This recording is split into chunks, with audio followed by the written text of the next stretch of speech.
Okay, so this live stream is for Gemini, and I'm just going to try to add an additional spread.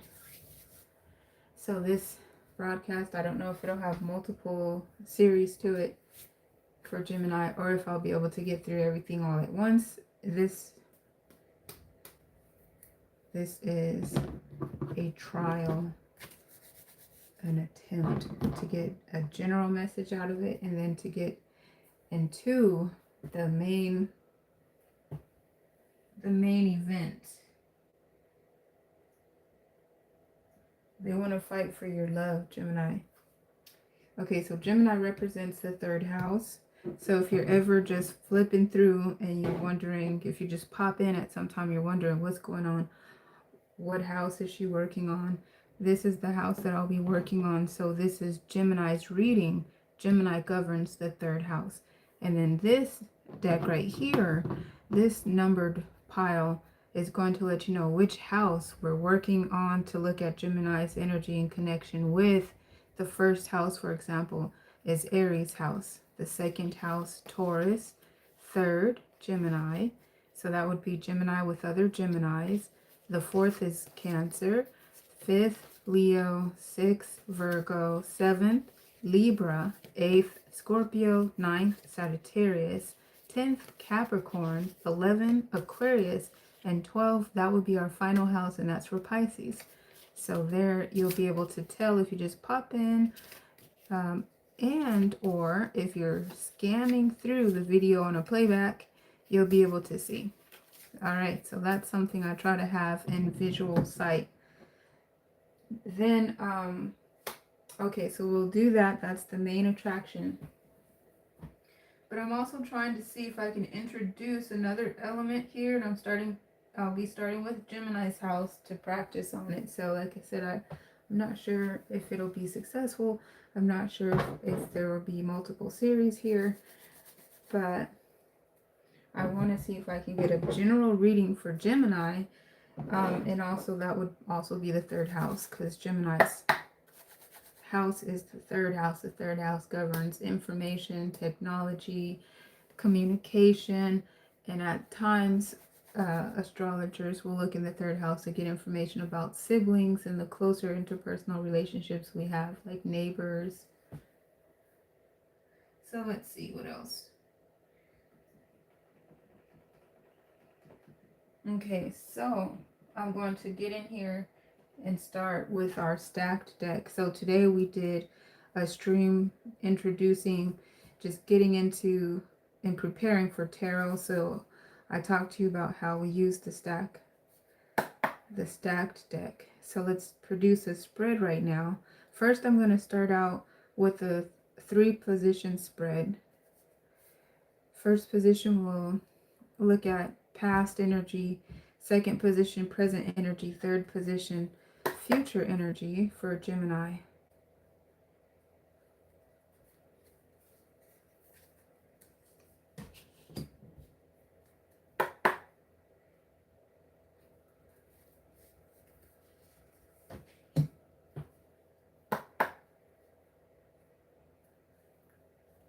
Awesome. That's amazing. Wow. So we're starting out with the Knight of Pentacles. We progress to the Star card, and then we have the Knight of Swords, which has Gemini's energy, the Knight of Swords. And again, as it relates to the, well, we're not dealing with the first house right now. This is just Gemini's general, Gemini's, the third house. So let's go ahead and do this. Governs communication, information, technology. So we find Gemini in their own element. Symbolically speaking, the Knight of Swords also concerns, the communication. So there'll be some communication taking place in the near future. All right. The Knight of Pentacles here. This is our Corinth's energy on their mission. So the Knight of Pentacles is a slow-moving embodiment, and it's focused, intentional, prosperous, abundant, successful energy. It's a beautiful embodiment here that includes everything that you can imagine. So, for an example, if there's a relationship, a connection, it's moving to a higher level of commitment. It's in momentum, it's moving. It has been a long time coming type of movement. So, this energy indicates that the subject at hand is not something that just came out of thin air today, for an example, but this is something that has been en route. It's been worked. Gemini has been working on it for a minute, and it's just the momentum has been building, the progress has been successful, and all of these things, and it's headed toward a wish fulfillment. So this is really great to see Gemini's intentional movements moving toward a wish fulfillment. So that's amazing. And then they'll find themselves in their own energy.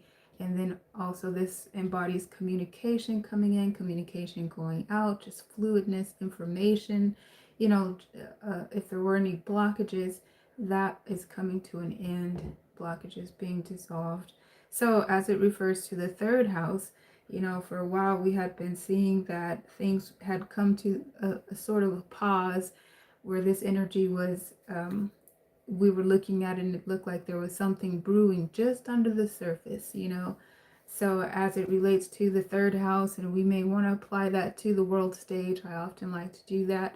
And then I was getting excited, like, wow, guys, I think something is on the cutting edge. I think that we're on the, right on the edge of some new technology coming out, some new information coming out.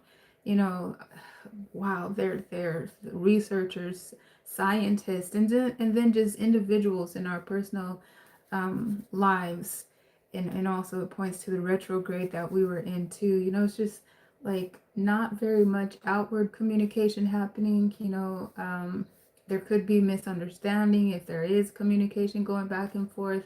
So it just looks like, the energy is holding this in, doing research, letting things fall into place before we have this,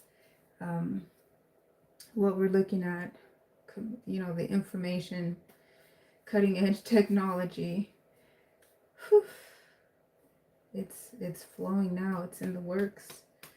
So thank you for your patience while I try to find my words and translate what I see here for you guys. Now I'm going to put this spread into a Celtic cross position and continue looking. And then before progressing forward, we have the Queen of Swords and the Page of Swords. So not surprising to see the sequential order because this deck is stacked. Continuing here, we have the Two of Pentacles in our fourth position. Okay, we have the Apprentice in our fifth position, crowning. Then we have our Queen of Pentacles in our sixth position. The Hierophant in the seventh position. The King of Pentacles in the eighth position. The Wheel of Fortune in the ninth position. The Three of Swords in the outcome.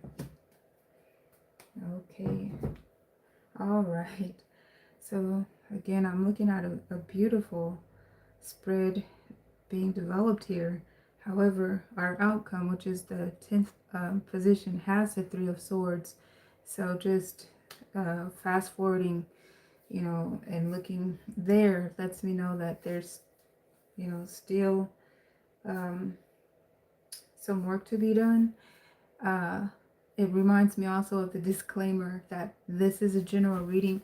General readings are not intended to resonate with everyone, so if it doesn't fit, please don't force it. I'll be back to do another as soon as possible.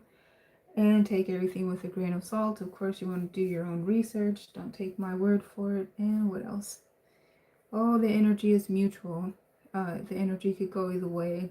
So, for example, while I'm translating this, when I mentioned Gemini, it could actually be someone in Gemini's energy, someone or something personified, or an inanimate object. Okay, so let's take a look here. So these Three of Swords, though, it indicates some betrayal, some backstabbing, a heartbreak situation, okay? The Three of Swords sometimes, especially when dealing with a relationship, refers to a third party situation, especially in the context of betrayal, feeling backstabbed. Okay. And so we're also looking at this spread now, looking here at the information. It looks like in the context of a relationship, that a relationship was headed towards, it looked like, you know what? Actually, I was going to say it looks like a commitment, like marriage, moving the relationship to a higher level of commitment, you know, because we're looking at the King and Queen of Pentacles here. And this is our 6th and our 8th position, external energies to the current, and this is near future energy. So we're looking at the Queen and King of Pentacles coming together. This card right here is the Hierophant. That's the embodiment of a marriage and of the commitment, you know, contractual agreements, etc.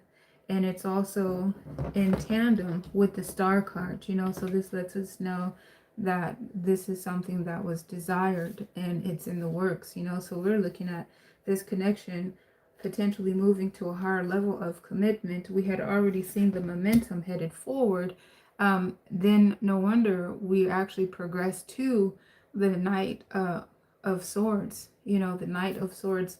In addition to it being that communication, it's also the embodiment that describes information. So maybe, I mean, not maybe in this context, we're looking at that there had been something come to the surface. Gemini had found out something, had come to some realization. And so as things were progressing forward with the momentum described, we're looking at some unsettling result. The Three of Swords here. Then we're looking at the Wheel of Fortune in the internal position, the 9th position. So for example, it would be like in the Heart of Hearts, if we're looking at this personified as a person, let's say our person in their heart, in their gut, you know, what the energy that we have is Wheel of Fortune. So I call it the spin cycle, you know, and after the spin cycle, what impurities, what wasn't strong enough to withstand that was not meant to, and whatever does make it out of the spin cycle, whatever makes it out of the wash was meant to. That's, you know, it's what stands the test of time. So in the Heart of Hearts, in the internal energetic placement is the Wheel of Fortune. What's external to our person of interest, again, the King of Pentacles meeting up with the Queen of Pentacles. Our challenge here is the marriage, the commitment, the wish fulfillment, progressing, moving the connection to a higher level.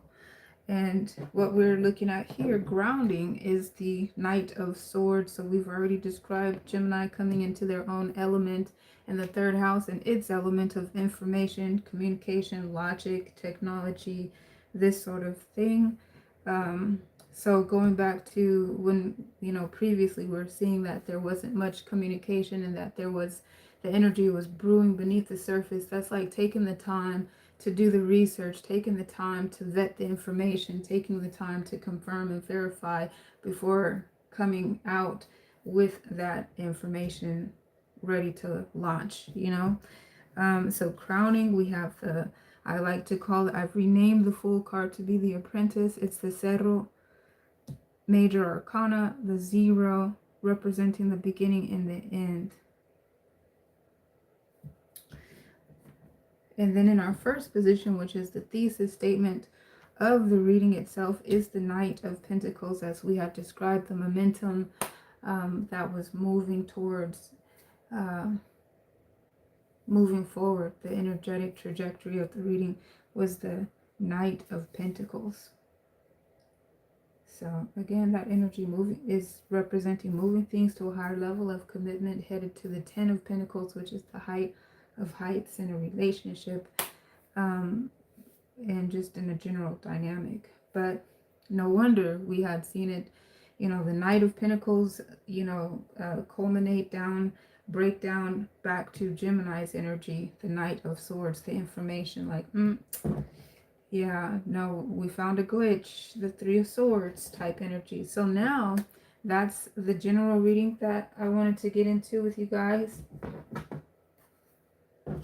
Now we can start looking at the energy in each house and look at Gemini's connections.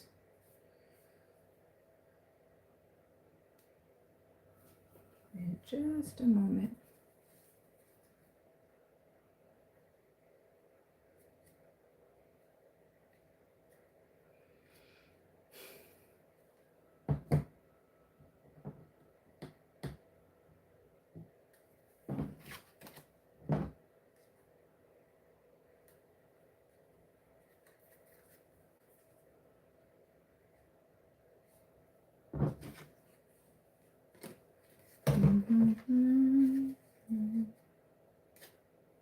The song that's coming to my mind, and I'm thinking like, is that?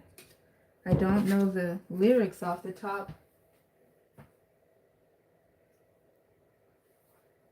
It's by Coco Brown.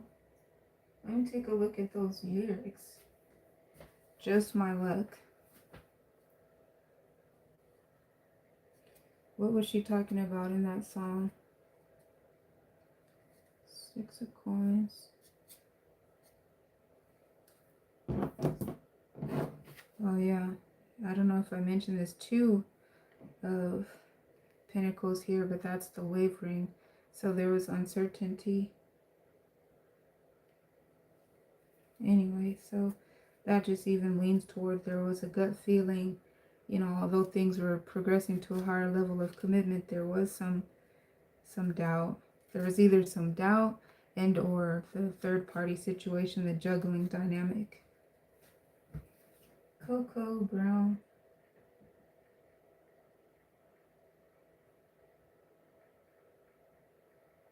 Just My Luck. Let me see. I love the song. So there's a chance it just came to my mind because I like this song. And I said something that kind of just brought it back to my memory.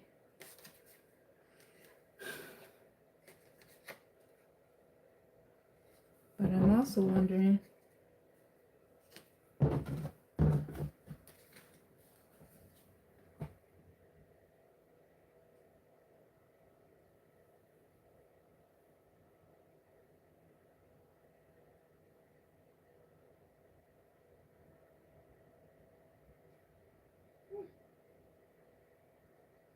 lyric, Just My Luck. I wonder if that's even the name of the song. She just says, just my luck. But I don't want to, I know, she does it so pretty. Just my luck.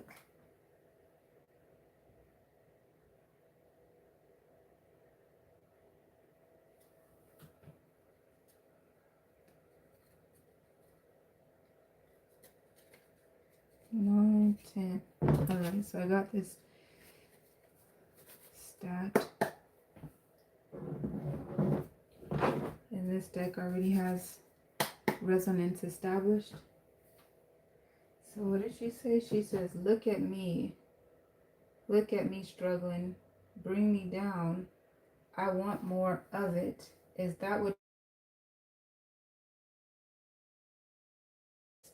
Or is it in my eyes? Because I'm stuck up in this place. Or is it in my eyes because I'm stuck up in this place?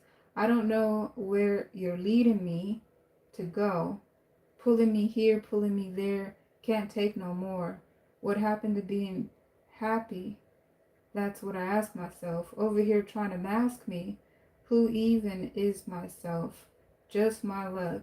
Just my luck. You want? It says what you want. What you want. Just my luck. Just my luck. What you want from me. What you need me to be. And then the other verse says, look at me. I'm just your little character. Go ahead, play me. I'm all strings. Parachute. Do you dare me? Double dare me to stay otherwise? Well, I dare me, 'cause I'm restless in your bed of lies.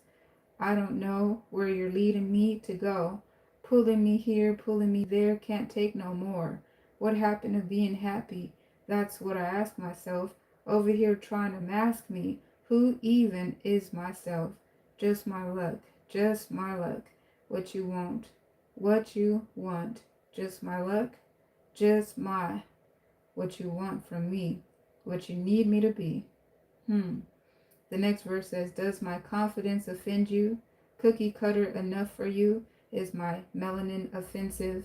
Do I talk more than I show? You tell me. Do I meet the standard? Well, do I fit in the box, or am I just too much to handle? No, I'm just too much to stop. 'Cause I won't ever let you in the way of me and only me. Still I rise what they raised me on, I guarantee. On my mama and my sisters, I'm I'ma get there. I'ma win it. 29 years of 15 minutes. We're going up. Trust me, my love. It's just one day where it's rough. For me and for you, don't give up.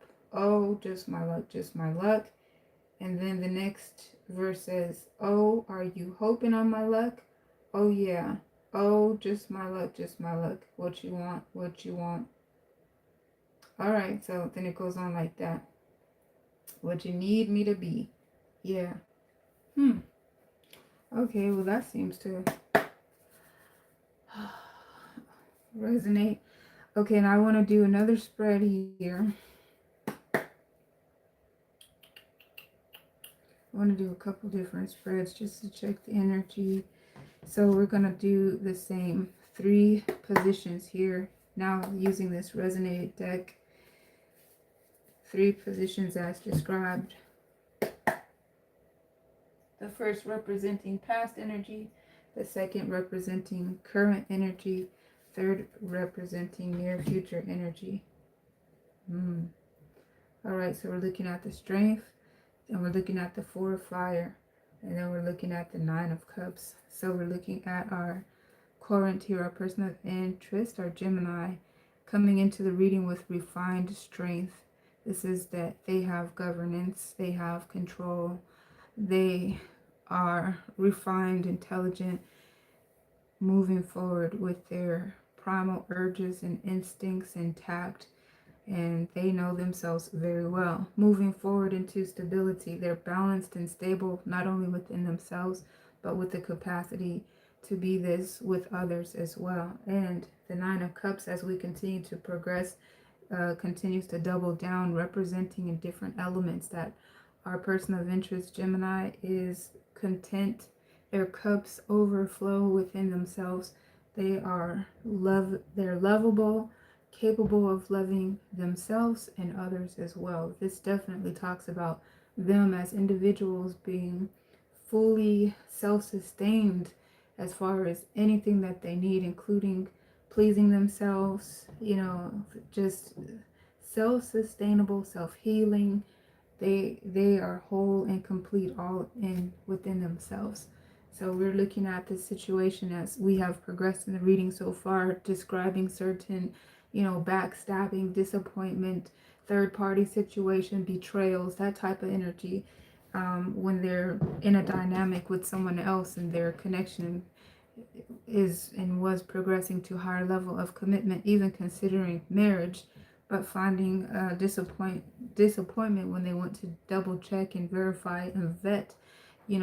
Reminds me of the previous readings that we did when we seen throughout the many houses that the relationships were ascending to higher level of commitment, but then most of the houses illustrated taking a moment of pause, having cold feet, and wanting to double check within themselves that they were capable to bring to the table what was necessary, first realizing that they themselves have realized and embody what is needed to love themselves. So they're coming into the connection whole, healed, and if they find any deficit in those capacities, that they're taking the time to do the work to make sure that they are whole within themselves, healed within themselves, capable to heal their relationship and bring to the table whatever the connection needs so that they could truly have the longevity and the commitment that they desire.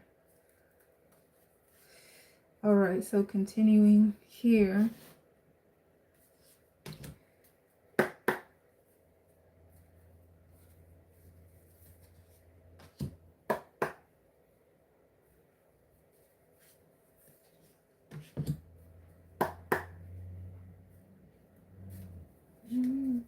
Hey, you guys, thank you so much for your support on the video and on the channel.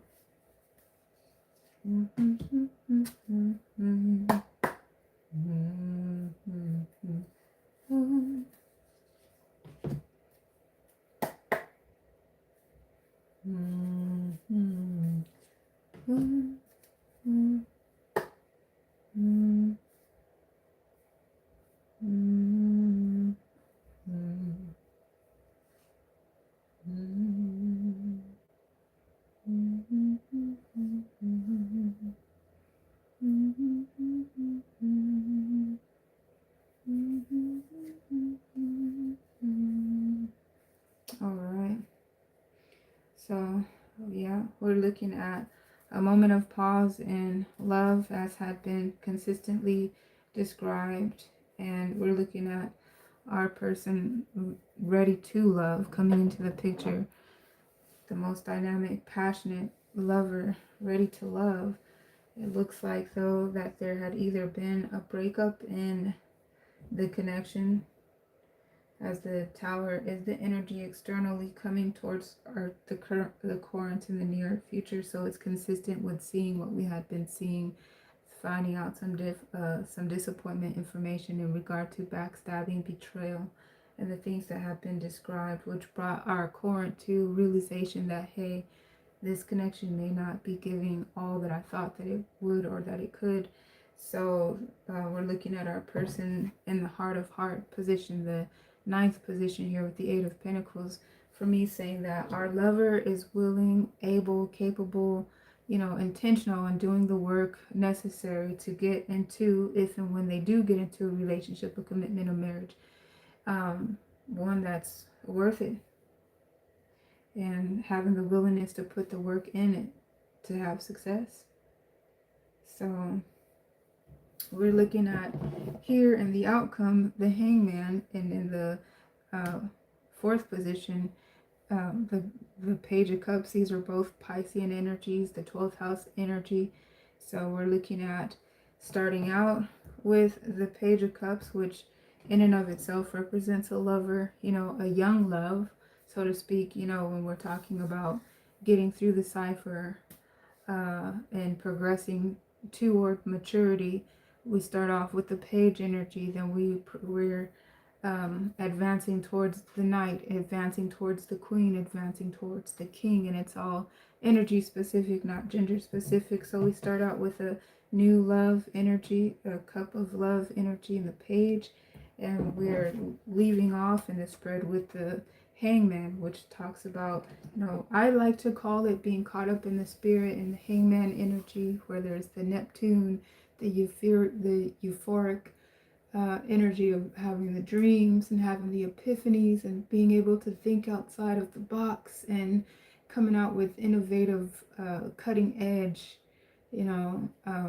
realizations and products and material masterpieces, the muse that produces masterpieces, is what is described in this cocoon state. It also represents to me, the divine timing and synchronicity when everything comes into its proper alignment and it's time to bloom and it's time to make its exit. This beautiful butterfly beautiful butterfly emerging out of its cocoon state, and we're looking at a human suspended, in this posture, going through its own states of metamorphosis. So that's the energy that I'm seeing there. And it says right here in our challenge position is the Four of Fire, the High Priestess. So this is, the stability that we have been describing throughout. The stability within our individual, our person of interest, and not only them within themselves, but also with someone else. This balance, this stability, coming together. And also it represents the house, like coming together, come together right now. over me. And the High Priestess. The High Priestess. So I just feel like this is the divine connection. This is the divine partnership. And it's in a challenging position, letting me know, like Gemini is selectively choosing, selectively accepting the love that meets their standards of what they're looking for. So crowning the atmosphere in the reading is the Lovers, which is Gemini's major arcana archetype.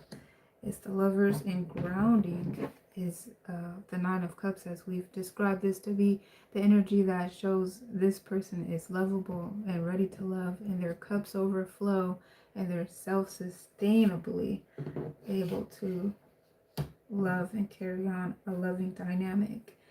All right, and I was looking at the two, I was looking at the energy in the deck that produced this spread. So currently I'm looking at the Eight of Cups, which talks about an emotional disconnect. As the core Gemini has spent enough time in this energy and starting to emotionally disconnect and walk away towards the justice, towards a reciprocal connection where there's the 50-50 give and take, and a connection that is worth the love of a lifetime, moving in that direction. So there's potentially being described moving away from the backstabber, from the betrayal, from the regret in that, in their connection, and potentially moving away from that energy towards a new love. They could have someone that they were deciding on, as we were looking at the Two of Pentacles just a moment ago in our previous spread that was talking about. This also could represent some juggling, that there's options that Gemini is considering, and it could be turning down one option and moving towards the other. As we get into the reading and we start to look at the houses as described individually, we'll be able to see how the connections show up to fight for Gemini's love. Okay, so that's what I have here.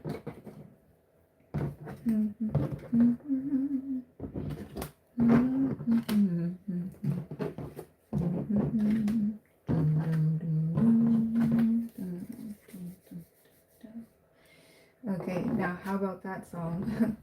Come Together.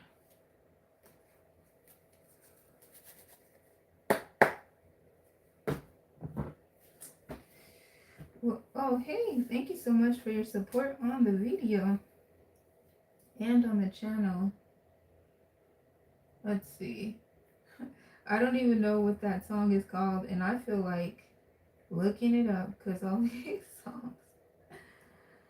these songs keep coming to my mind. Okay, so this one is by the Beatles in 1969. Come Together. So okay, I guess it starts out, shoot me, shoot me, shoot me, shoot me. Here comes old Flap Top. He come grooving up slowly. He got juju eyeballs. He one holy roller. He got hair down to his knees. Gotta be a joker. He just do what he please. Shoot me, shoot me, shoot me, shoot me. He wear no shoe shine. He got toe jam football. He got monkey finger. He shoot Coca-Cola. He say, I know you, you know me. One thing I can tell you is you got to be free. Come together right now over me. Shoot me, shoot me, shoot me. It says he bag production. He got walrus gumboot. He got oh no sideboard. He won spinal cracker. He got feet down below his knees. Hold you in his armchair. You can feel his disease. Come together right now over me. Shoot me right. Come, come, come, come. All right, so it goes on to say he roller coaster. He got early warning. He got muddy water. He won mojo filter. He say 1 and 1 is 3. Got to be good looking 'cause he's so hard to see. Come together right now over me. Huh. So now I really, okay, good that it says, people ask, what is the meaning behind the Beatles come together? I want to know. So let's see. Come Together was originally written by John Lennon as a campaign song for LSD advocate Timothy Leary's 1969 run for governor of California. After Leary was arrested for marijuana possession, his campaign fizzled. Lennon then reworked the lyrics into a collection of bizarre, nonsensical, it says googly gook, and kept the groove for the Beatles. Though Lennon admitted the lyrics were largely stream of consciousness, the song's meaning is often debated across a few key levels. Okay, I was like happy that it wasn't just me. I'm relieved that it's not just me. Like, I heard that song a lot, but I thought I don't know. What are you saying? Band allegory. Many fans and critics theorize the 4 verses are actually cryptic portrayals of each member of the Beatles as their interpersonal relationships were fracturing. As far as the musical evolution, musically, Lennon was inspired by Chuck Berry's 1956 track, You Can't Catch Me. Lennon was later sued by Berry's publisher for using the line, Here Come Old Flat Top. Paul McCartney helped reshape the final track by slowing down the tempo and creating the song's famous swampy, hypnotic bass line. And as far as the cultural satire, some interpretations suggest Lennon was writing a sardonic take on the era's counterculture, hippie gurus engaging dropouts to look inward over themselves rather than following false idols. Well, that was one of those, I don't know. Okay, but thank you for your patience. Without further ado, let's get into it. Okay, Gemini in the first house. Gemini in the first house. Let's look at these connections. Gemini in the first house. Looking for the first position, a 3-position spread. Do. That's interesting. Okay, first position for Gemini and Aries. Gemini and Aries. Gemini, Aries, Gemini, Aries, Gemini, Aries, Gemini, Aries. All right, we got our first position. Now looking at the second position, Gemini, Aries, Gemini, Aries. What else?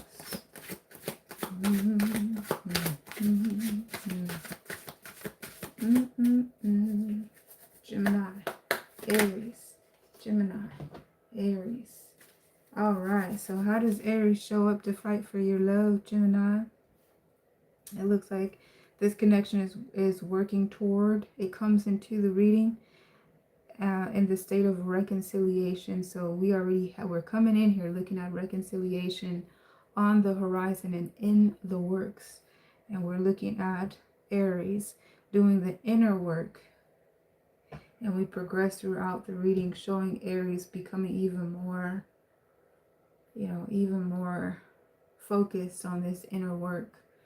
Okay, with the 8 of Pentacles. So we see Aries showing up to fight for Gemini's love by being available and mutually minded to reconcile. So they're coming into this picture with a determined mindset. Yes, this is a connection I want to work on. Yes, this is the connection I want to fight for. And first and foremost, I got to be good within myself, because if I'm not good within myself, then how can I be good in our connection? So it looks like there's some inner work taking place. This is a connection that could be out of touch right now. There could be some no contact taking place right now. But what we're looking at is that in the energy, Aries wants to reconcile It reminds me of the disclaimer that this is not a reading intended to resonate with everyone. Don't force it. I'll be back to do another one because this particular connection being described is working up to reconciliation, and it is desired. They want to reconcile. They want this connection to work, and they're working on themselves in the meantime. So that's what I see. Hey, thank you so much for your support on this video and on the channel. Thank you guys. All right, so I'm going to continue working on this spread to get more information. Ooh.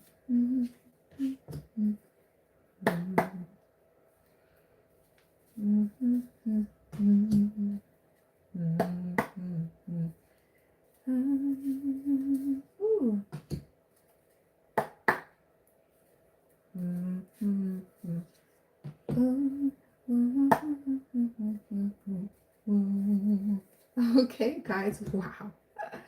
All right, so now that we're looking at look at the energy here. 2 of Cups on the top of the deck, and ooh, the Wheel of Fortune. Okay, so yeah, that is what is being described here. Again, the Wheel of Fortune symbolizing that spin cycle, you know, everything just going through the test of time, and what comes out of that wash is meant to come out of the wash, come out of that spin cycle, and everything that was lost, everything that dissolved was meant to, because it wasn't fit to withstand the test of time. And we're looking for a connection that's worth a lifetime. Here's the marriage embodiment, the Hierophant, looking for a connection that can stand the ups and the downs, that can persevere through obstacles and challenges.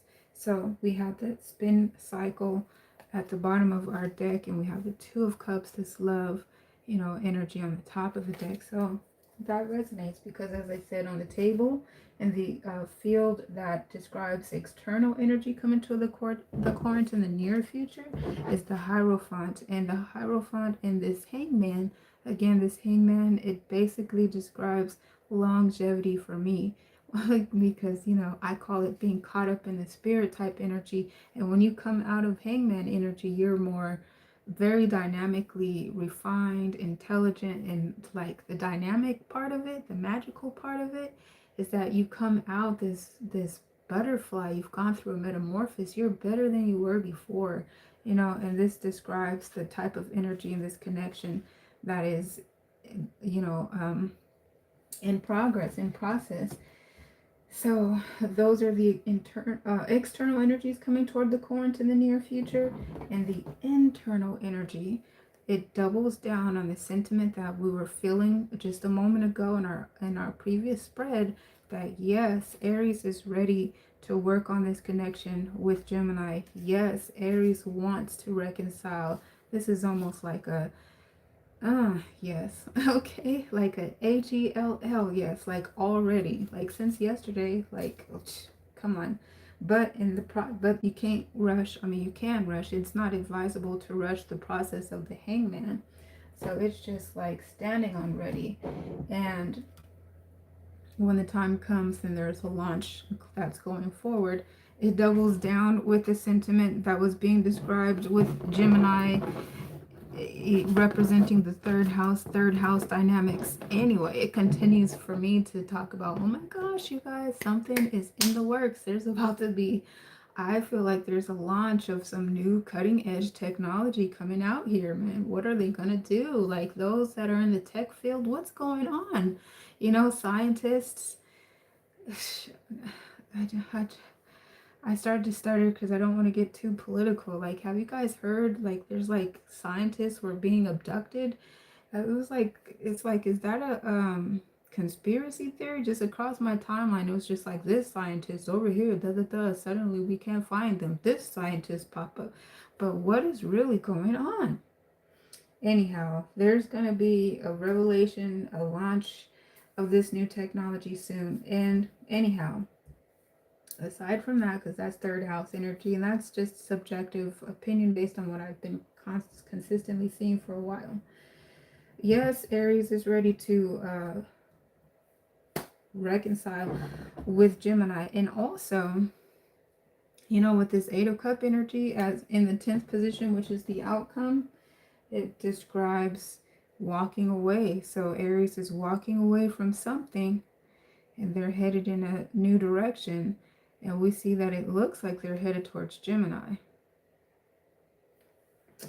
Now let's see what else. Okay, then we have the work embodiment here, that in the process of this, stagnant pause, then we've described the pause for whatever reason. We're verifying that there is a pause.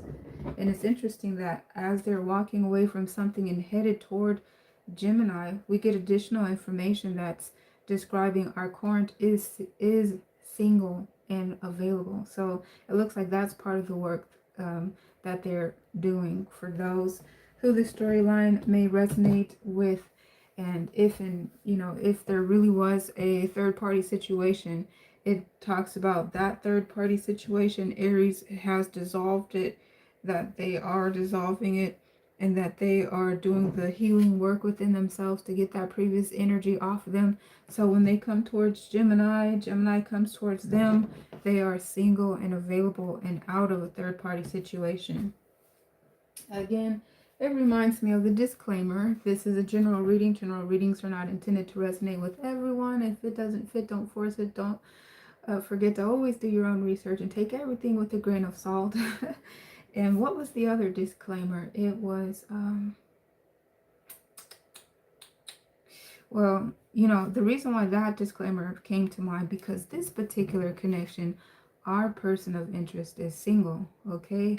If and there was a third party situation, this talks about they've been at a distance with that connection for a minute, long enough for them to cleanse their own energy and do the work necessary so that they can have a new start as a healed individual with their cups full and prepared to move into a new connection, healed, self-sustained, their cups are overflowing.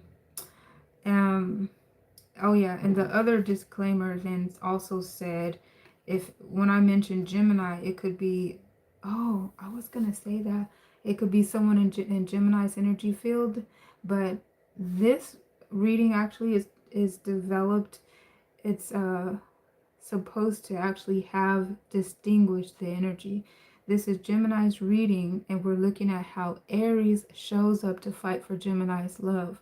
When I pick up mutual energy, where it reminds me of that disclaimer that, this is mutual energy, so when I say Gemini, it could actually be Aries. If I say Aries, it could be Gemini. Lets me know that this is a twin flame connection as well. So this looks like a divine connection, a twin flame connection, a soulmate connection. All right, in the works of reconciliation, we see that in progress here. Again, Gemini, how does Aries show up to fight for your love? By fighting for themselves first and foremost, to salvage themselves from a connection they have seen wasn't worthy, wasn't the connection they wanted to settle down with, and making sure that they themselves are whole, complete, lovable, and ready to get into a loving relationship with you. All right, so that's what we're looking at there. Now we'll look at Gemini and connections with Taurus, aka the second house, third house and second house connections. All right, let's see here.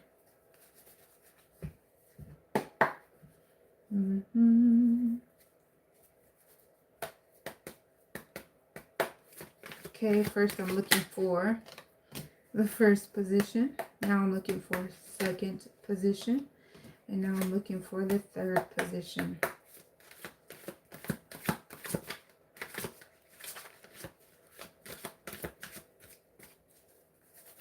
Third position.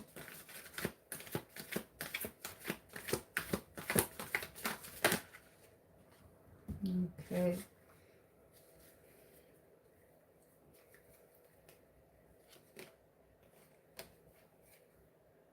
Okay. All right, so in this spread here, we're going to look first at the three positions. The first position represent previous, energy, current energy, near future energy. So here we're looking at Taurus, okay, waiting for Gemini to come toward them. And it looks like in this particular dynamic, remembering that in a general reading, every message is not intended to resonate with everyone. There is a select few that this particular message resonates with. So in this particular connection, we're looking at there had been some distance, and we're looking at Taurus waiting for Gemini to come back. And when Gemini's energy comes back to them, it has third party situationships attached to the energy, and there's some sadness and regret and feeling betrayed in the Three of Swords. So that's the dynamic that we're looking at in this connection. Now, looking at the energy in the card here, we have the Queen of Pentacles on the bottom of the deck, and we have the Queen of Cups on the top of the deck. So these could be two potential lovers. For an example, if our Gemini is masculine, then we're looking at potentially the lovers in the options there. The lovers in question could be a Capricorn, because the Capricorn is the archetype in the Queen of Pentacles, but it could also be a Taurus or a Virgo. And the Queen of Cups, that's Cancer's archetype. It could also be a Scorpio or a Pisces. And then moving away from the distinct signs, because all signs are present in a general reading such as this, it can just represent someone who, for an example, is financially stable, you know, an enterprising, entrepreneurial person of interest. And then again, it's not gender specific, but energy specific, versus maybe someone who is passionate and loving and nurturing, and there's more of a emotional connection. It could also represent a connection where there was something more solid between the two of them, where maybe they had shared resources, shared assets, maybe they have been together longer, maybe they're married, or if not on paper, energetically married. Maybe they had, I said they've been together longer, that type of energy, you know. But we're looking at two distinct court cards here, and the Queen of Pentacles and the Queen of Cups. And there's just a variety, multitude of symbolism there. And the, you know, additional energy that I'm picking up here is bachelor and or bachelorette energy, and just not being sure who to pick, which connection is the one for them. So it also then describes that potentially Taurus, for an example, would actually be the Queen of Pentacles, right? When I was going through the Queen of Pentacles, I almost forgot, hey, we're in Taurus's reading. How could you forget Taurus? That was Taurus's energy. But, you know, there could have been other Queens of Pentacles in consideration. But yeah, it suggests that there was some distance between, you know, in this connection. And as describing it now, there's additional information here available at this time to distinguish another potential storyline where this connection didn't have to be at a long distance, but that's definitely one of the characteristics of this connection to distinguish it from others. But I mean, there could also have been a sudden revelation or a sudden energetic resonance of, oh my God, you know, you said you were just going to the store, or you just said you were going on a business trip, or, you know, something, and you're coming back with this stench of somebody else, you know. Or it does just say also, because I'm getting away from myself, it's saying that we have someone who was more serious about the connection than our person of interest. It would be Gemini. It would say Taurus was more seriously minded, you know, more serious about this connection. And it shows that Gemini's energy was not that serious. Gemini's energy was still in a bachelor and or bachelorette energy, and not sure who would be the one they wanted to settle down with. So then we're progressing to see here that Taurus is what do you call it, blindsided by that, and feeling betrayed. Okay, and it also suggests that they didn't realize that their connection was not as serious as it was. But also there's another storyline coming up here that says, you know, Taurus was hoping, you know, there's high potential to the fact that Taurus didn't have a reason to be so serious, you know, for this Gemini connection. But, you know, maybe even Taurus themselves was entertaining other options, not sure. But it maybe there's also the possibility that once they realized that Gemini came back with, you know, energy of entertaining other potential lovers, that's when it settled in that, oh my God, you know, somebody else wants you, you want somebody else, or you're with, you know. But anyhow, we're looking at the devastation. Now what we're going to do is to continue developing the spread and see what happens next. All right. Whew. We have the Emperor, so man. And then we got the Page of Cups here. Then we have the Hermit here. We have the Star here.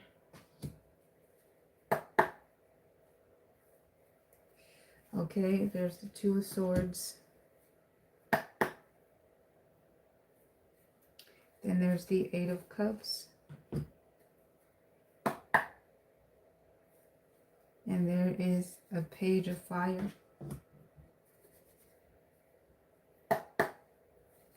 So let's see, we have the Ten of Pentacles and the Ten of Fire.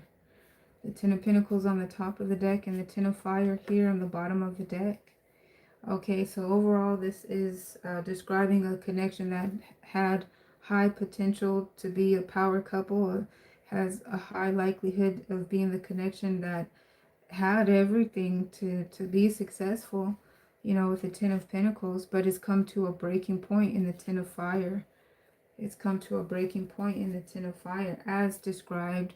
You know, it resonates with the running interpretation that we've had so far. Now getting into the spread, we'll fast forward and we'll look at the outcome real quick. In the 10th position is the Page of Fire. Okay, so now reminding me of certain disclaimers. Let's go through them. This is a general reading, not intended to resonate with everyone. Don't force anything to fit. I'll be back to do another as soon as possible. And the disclaimer that talks about, there was another disclaimer that came to mind before that one. Oh, so every sign is present in a general reading such as this. Every sign. However, because I rarely like to do this, and especially not without making a big point about the fact, now I'm going to pull out some particular signs that are just very pronounced. Aries, Virgo, Sagittarius, Pisces, Aquarius. I feel, I was about to say I feel Taurus. Where's Taurus? We're in the second house, y'all. Thank you for bearing with me. I feel Taurus. Where's Taurus? Oh, right there. Okay, yes, we're in the second house. Sheesh. All right, and Leo energy is here, but everybody is here, y'all. Okay, so what are we looking at? We're looking at a continued spread here that's talking about a third-party situation came into the dynamic, uncertainty about this particular connection, if this is the one or not. It looks like this indecisiveness, standing at a crossroad here in the Two of Swords. Intuitively, our person of interest will decide which way they want to go. So again, the energy is distinguished. We can say Taurus is the one who is unsure which direction they want to go into this connection. Intuitively, they will find their way, and they're taking a moment to heal themselves and have the clarity that they need within their own energy. And we're also looking at in the heart of heart aspect, energetically, there's an emotional disconnection, a walking away, you know. And we're also looking at here with the Page of Fire and the outcome, that although they're walking away from this connection at the moment as they contemplate certain things, that they're still also looking for other love interests too. And so, and it's almost as if also it's being expressed that, oh, okay, so you're entertaining third parties. Okay, you're not sure if you want to be in this connection or not. Okay, me either. You explored your options. Well, and it also potentially says, while I was sitting here waiting for you, I could have been talking to somebody too. I wasn't. There is a storyline that suggests that, but then there's also the other storyline that says, no, you were looking for other options. I was looking for other options. you know But in any case, now we're looking at the two of them moving like bachelors and bachelorettes here. And it also suggests that, yeah, there's also a high likelihood that they were both entertaining other options and just not being vocal about it. Because here's our hermit here that describes that type of energy, that it's behind the scenes, but there was some sort of, realization that when Gemini came towards Taurus, there was just, they could tell for some reason they came with third party energy. It was very heartbreaking. How did they find out? That's interesting. And then we have our Emperor in the past position. So again, it points to the fact that these readings are not gender specific but energy specific, because it very well could be a male Taurus entertaining a Gemini that's a woman. Could have been that way as well, because it could really strongly go either way, but it just reminds us all that it's not gender specific, energy specific is what it is, because we are looking at an emperor in the past position. This also is an embodiment that adds another storyline that describes somebody's child, parent. I don't like to use the baby mama, baby daddy. Someone's child's father, someone's child's mother. And also that there's a storyline where one of our people of interest has someone else in the connection. The third party interference in some of the storylines here, some of that third party energy was like in a storyline, for an example, oh, you were just supposed to go and do some co-parenting things and come back, but I'm kind of picking up there was more than just co-parenting. It could be somebody's child's father bringing some interference into this connection with Gemini. But, something to that extent is what's being described here. How does your person show up to fight for your love? Let me look for that. How does Taurus show up to fight for Gemini's love? Because in this one we're talking about, it's describing a detachment. It's describing some uncertainty.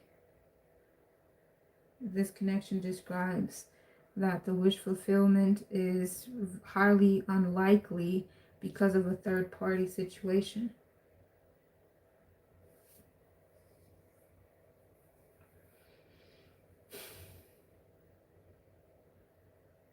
How are they showing up? Sometimes it says they're not showing up to fight for this love.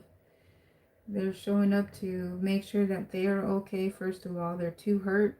They're withdrawing themselves to heal themselves and to move away from the toxicity, the disappointment, the feeling of being backstabbed.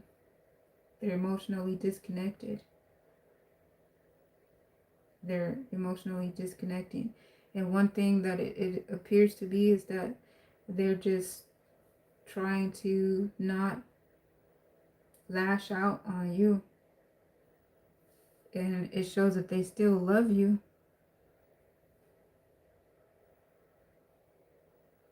That they have a lot of love for you. And it's really interesting, right? It's actually interesting to see that this is a connection that was headed to a higher level of commitment. That was, one of the foundational aspects of the connection, moving it to a higher level of commitment, right?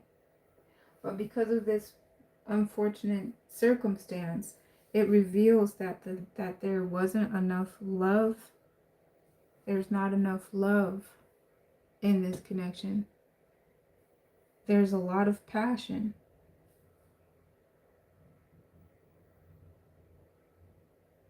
but there's not a lot of love, because the only cup that I have on the table, right? It symbolizes disconnect. It symbolizes third party. And the cup that says I love you is a page. And then it also feels like the cups that are here, if we put them all together, regardless of what it symbolizes in and of itself, there's 8, 11. So it's overwhelming love. And there's potential for an ace, because we're looking for the 10 of cups. So there's 8, 11. So there's potential for an ace to come out of it. It's just in the challenge.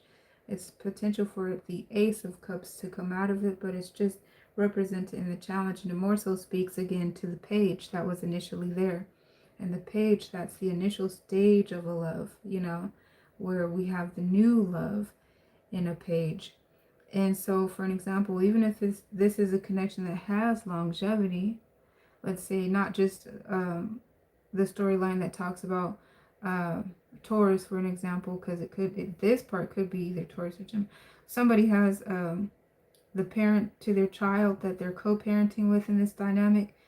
This could also be the child's father or the child's mother that is in this storyline dynamic. And so even in a connection where there's history and that you've been together for a while and you've gone through things together, we're still, for whatever reason, looking at only a page of love, the initial cup of love. It's either overwhelming and it's too much to the point where it's disturbing, and it's overwhelming. I didn't want to repeat myself. And there's uncertainty and it's foggy, or it's just not a lot. But there is love, and it's crowning the atmosphere of the reading, and it's in a page. We look for our pages to progress to the knight, to the queen, and then eventually to the king. Let's see what else. Oh, and the outcome is still just a page too. A page of fire. Which also suggests more just barely looking out for love.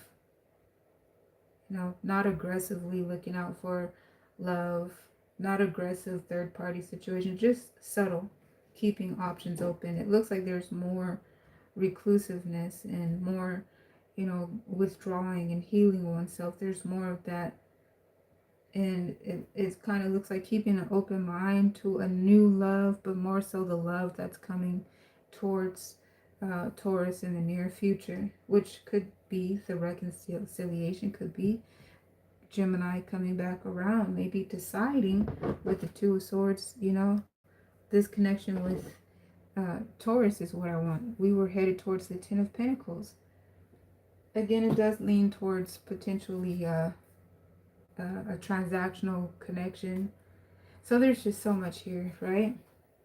Because I was about to say, interesting enough, if it leads to a transactional connection where there's 10 of Pentacles and a lot of resources and a lot of money, but we're already looking at it being transactional with this being somebody's parent, someone's co-parent. So let's see, I'm staying here a lot and I'm only in the second house, but I feel like clarifying some things and seeing what's in it. Like, for example, what is going on with this Emperor? Please clarify the Emperor. Oh, guys, look. 7 of Swords. Alright, so that's distrust. That's the 7 of Swords confirms the 3 of Swords, that there was betrayal, backstabbing, okay? So, let's look at What else did I want to see? I think that pretty much, yeah, confirms what I was wondering. So now, especially because I want to hopefully save some energy to go into the our third house and hopefully make it all the way through the 12 houses. So now we'll move to look at Gemini connections with other Geminis as we move to the third house, okay? So again, Gemini, this is your reading. This is the observer's reading. And we're looking at your person of interest, how they will show up to fight for this love. Oh man, I feel like hold on, there's one additional step. Sorry, there's something else I could do for for a Taurus and Gemini. Sorry about that. Before moving forward, because I'm still looking at how do they show up to fight for your love, Gemini. Let's, I want to look at the love oracle.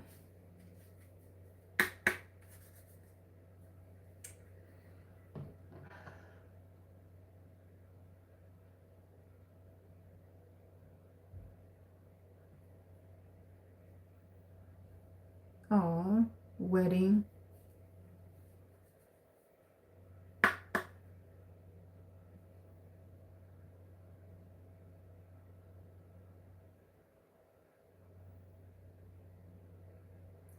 It looks like they're minded, they're intentional to a relationship that leads to marriage. That's what they want. They want marriage. They're preparing themselves and preserving themselves for a marriage commitment. Okay. All right.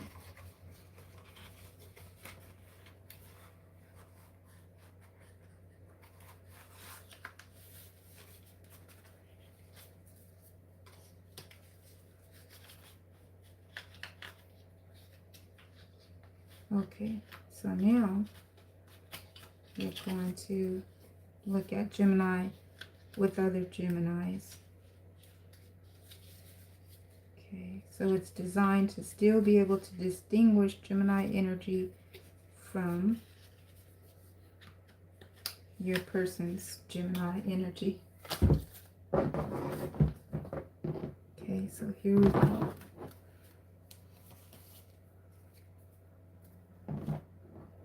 Okay.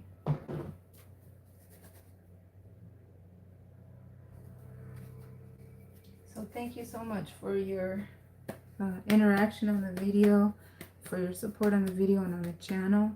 Here we go, looking for 3 positions here.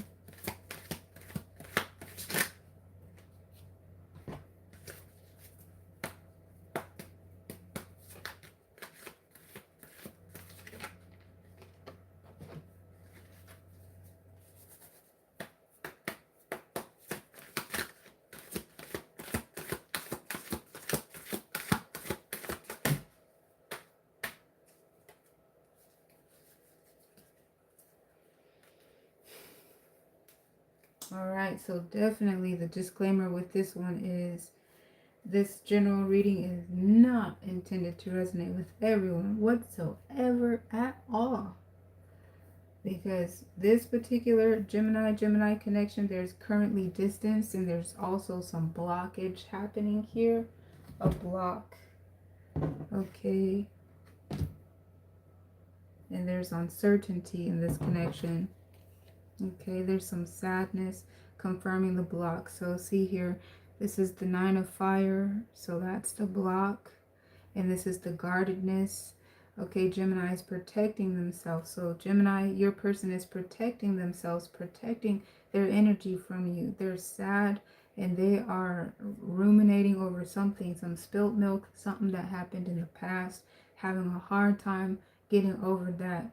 And this is past energy, however, but they spent a lot of time getting over whatever infraction took place in the past. And as they do start to move forward, because this is the second position representing more present and current energies, we see that Gemini, your Gemini, is starting to move on. They're starting to accept what happened in the past. They put a block up, a filter. They're protecting themselves, and they're moving on. It still shows in the Four of Cup energy that they're still numb. They're apathetic. You know, they're moving on autopilot. It's the self-preservation. They're just handling their business, but they're just emotionally unavailable. Okay. And so even it suggests that they could be ignoring you if you're reaching out to them. They put certain settings and restrictions on their communication. So again, this is not a reading that's going to resonate with every Gemini connection. This particular one might just be set to ignore any type of reaction or any type of communication, any type of thoughts about Gemini. Your Gemini is blocking it out. That's one thing that's being described here, and it looks like they're not even, yeah, again, just confirming, reiterating in the near future with the moon in a neutral orientation that they're not even thinking, considering checking up on to care what you might be doing now. So, and again, to reiterate the sentiment talking about the block, as I was looking at the energies in the deck, you know, we have this Devil card here, and then we have the Page of Swords there. That's Gemini's energy. And the Page of Swords and this Devil energy, just saying that, okay, so there's some toxic energy between the two of you. And then looking at this block, here's the Five of Pentacles, the Five of Fire, pardon me, and the Five of Fire on the top of the deck with the Temperance is signifying, yes, there's a block up, and as far as how long will that block be up, it looks like it will be very difficult to diminish the block. It's in God's hands is what it suggests. So that's what I'm seeing here. And this connection was very easy and straightforward. So now we can move to our next house to look at Gemini's connection with the Cancerian. But how do they show up to fight for your love? Sometimes there's a clear answer that says no, it's not happening.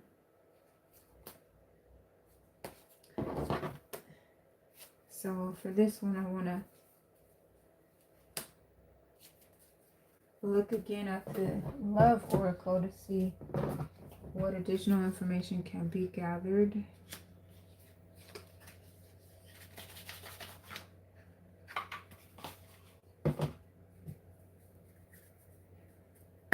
There's a comment in the chat that has been restricted, so I'm not able to see what it is.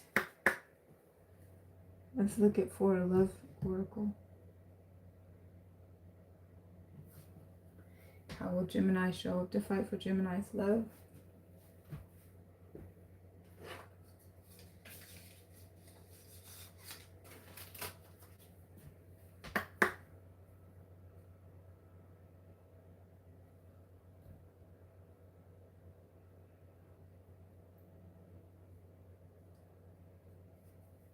Attraction. You attract romantic love by enjoying this moment fully. It looks like surrendering to the Most High, because it just that leads me to the temperance that we've seen around the block, which embodies even arguing, so that there's potentially current distance between the two of you in this particular connection that doesn't resonate with every Gemini connection. You know, but it also could be differences of opinion, different mindsets, some arguing and fights that could take place when you are around each other. So the attraction, how do they fight for your love? And yeah. Let's see, the attraction. It says there's mutual attraction. It also says that there's true love here in your connection. That there's chemistry.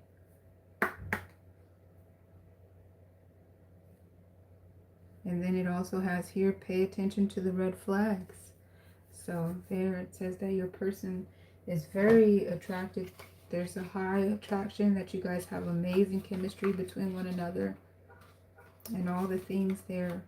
But then it also confirms that your Gemini is paying attention to red flags. I'm not gonna close that. I almost forgot, because I'm probably gonna open it again. Okay, so now Gemini, we're gonna look at your connection with your Cancerians. Gemini and Cancer connections. Third house and fourth house connections. Looking for 3 positions.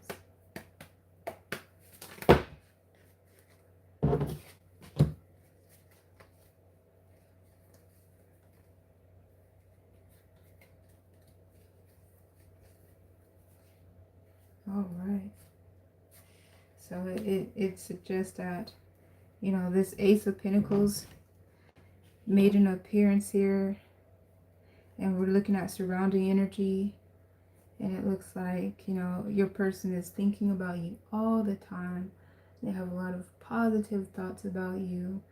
You make them feel amazing, amazing, amazing. And it looks like that's mutual between the two of you. And so yes, that your person, Gemini, has a certain assurity that you're their person. There's so many boxes that you check off for them. It does say that having 1 foot in and 1 foot out of the connection is causing the disturbance, and it looks like it's, you know, it's what the weak point is in the connection, causing the connection to come to a breaking point.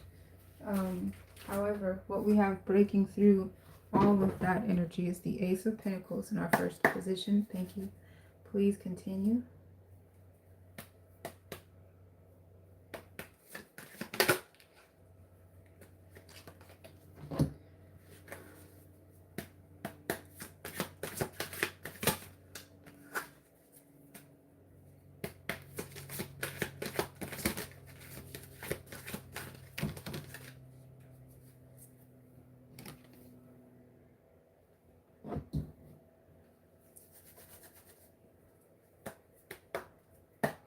I'm going to continue.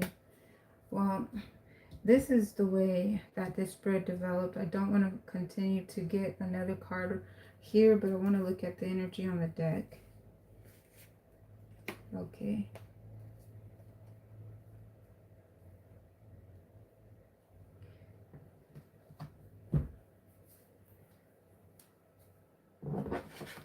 All right, so it talks about, in the beginning, this is a connection that was moving to a higher level of commitment, but there was some wishy-washy energy, 1 foot in, 1 foot out, that was causing a fracture and diminishing the viability of the foundation of the connection, and bringing it to a breaking point.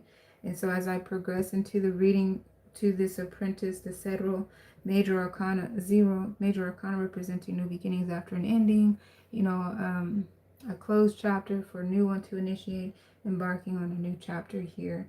And here with the 2 of Fire, it either came out in reverse, at the very least it was in a neutral orientation, meaning that there's no strong yes or strong no, unless it truly landed in reverse, and there would be no, like, it suggests that your person, that Cancer, is not looking for your return, Gemini, that they've moved on. They started a new chapter and they're moving on, not looking for your return. We're going to put this in a neutral orientation. We're in the upright position. It does say that they're looking for a return. And moving over here with the Queen of Pentacles and the Ace of Fire, you know, there's a sentiment that is shared that your person is looking for, hoping for, even seeing on the horizon the potential for a new start in your connection. As they look at their big picture, because they're moving on, you know, as described here, into a new chapter. And then this being in reverse in context of everything, it suggests that they, you know, are hoping for this in the depths of their heart, and, you know, could be getting like a tarot reading, or asking friends, or doing subtle, you know, like maybe passing by a place where you might be, and just kind of like not looking hard but hoping to see you there, or something. Like there's, you still have a place in their heart is what seems to be suggested there. There's so many multiple interpretations to be had here also, because there could be your person moving on, and our Cancerian could have some insight that, you know, some inside intel, knowing that, you know, Gemini is moving on, and have a good idea with who Gemini is moving on with, for example. But this is the sentiment that's being described here in this reading, and I would move on to continue producing the spread. But like I said, I also wanted to get another card for this position.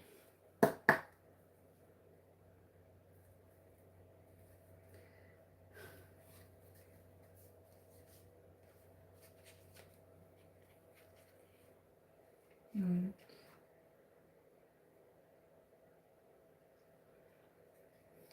Okay, so looking at a Hermit with the Ace of Fire, and also looking at the Queen of Pentacles with the Star. So I feel like everything that had been stated here, so I don't have to repeat myself, it was confirmed. And that's why I wanted to pull another card. That, you know, that the desires between the two of you, that your Cancerian is still looking for you, and in their heart of hearts, your presence, Gemini, your energy is still there. They started to move on. They started to close that chapter, move into a new direction. So there's also the storyline that suggests they're not looking for you to return. You know, they're looking for a connection that's moving to a higher level of commitment, and have deemed that there's not that commitment here. So it comes to a breaking point. It's something that's being described. So I just wanted to repeat. There's also the potential for reconciliation and a new start in your connection, but there also could be indication that your Cancerian, for an example, has an idea of who you're moving on with, and also has an idea that you're going to initiate a new connection there, and that although these are things that are happening beneath the surface, or it's not something that you you just are overt about, it's behind the scenes, but there's like a suggestion that your person has an idea of that. So those are the sentiments that I didn't want to repeat. So now, but that were confirmed here when I was looking for another card. But to get more information, I'm going to continue working on this spread here. Oof.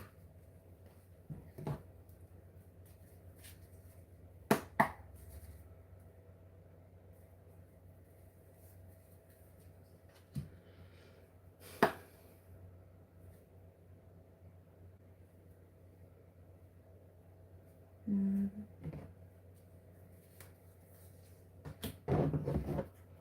Mm.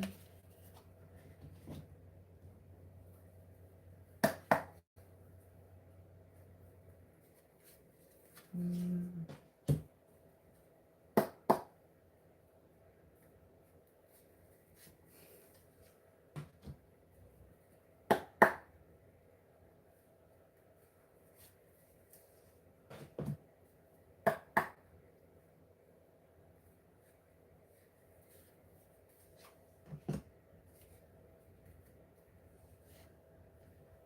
Okay.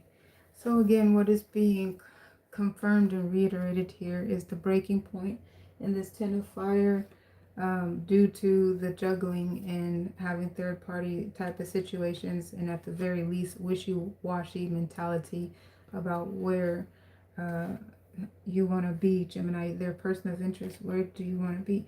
Now, even they themselves could actually be having this wishy-washy attitude and having the third-party energy, because we are actually picking up on your Cancerian's energy. And then the mutualness that is starting to come into the picture lets me know that this connection is also one of a twin flame, a soulmate connection, because I'm picking up the mirroring there. But so those sentiments are being confirmed here as I looked, as we continue to develop Here we're also looking at potentially multiple lovers. We're looking at the Queen of Pentacles making an appearance, the Queen of Fire making an appearance here.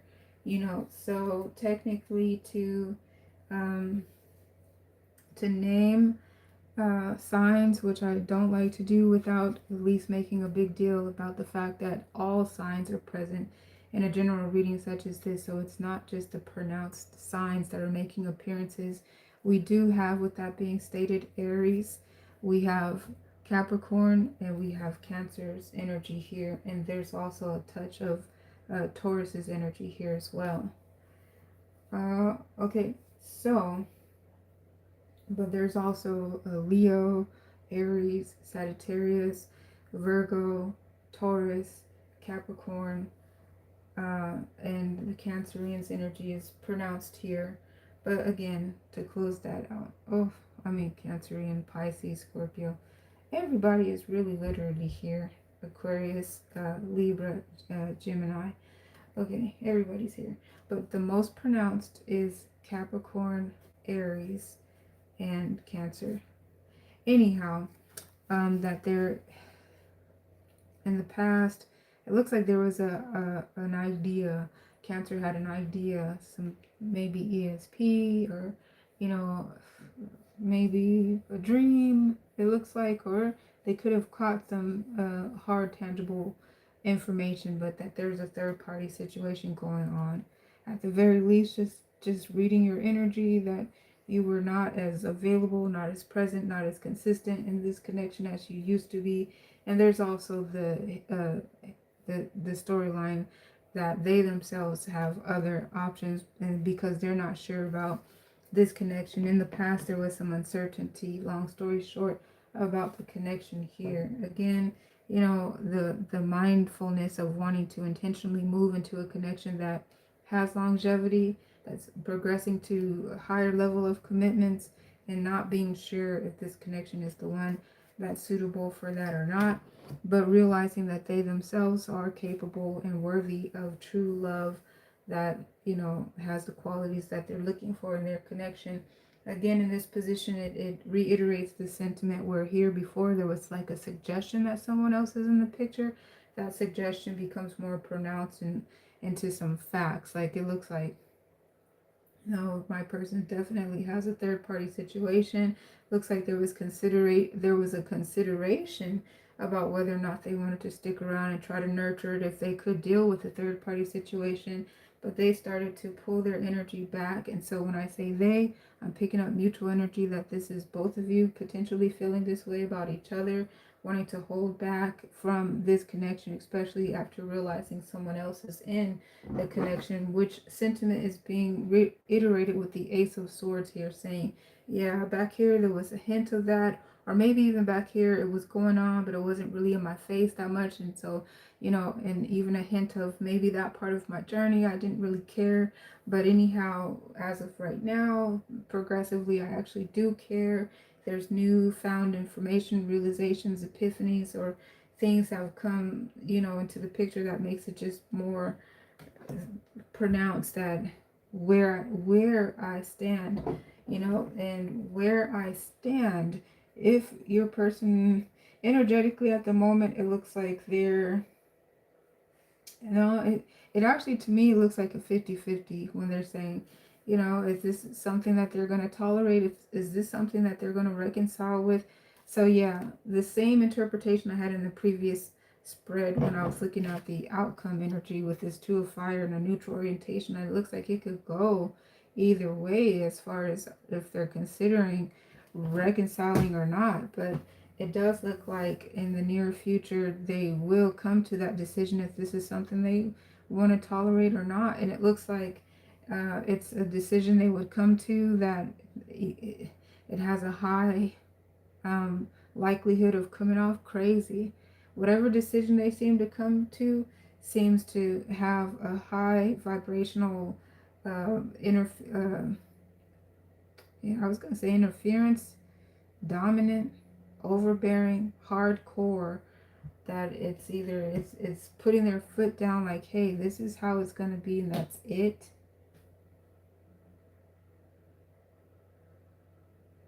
But it seems to suggest that even in the case of, hey, this is how it's going to be and that's it, it looks like that's, it's resonating into, okay,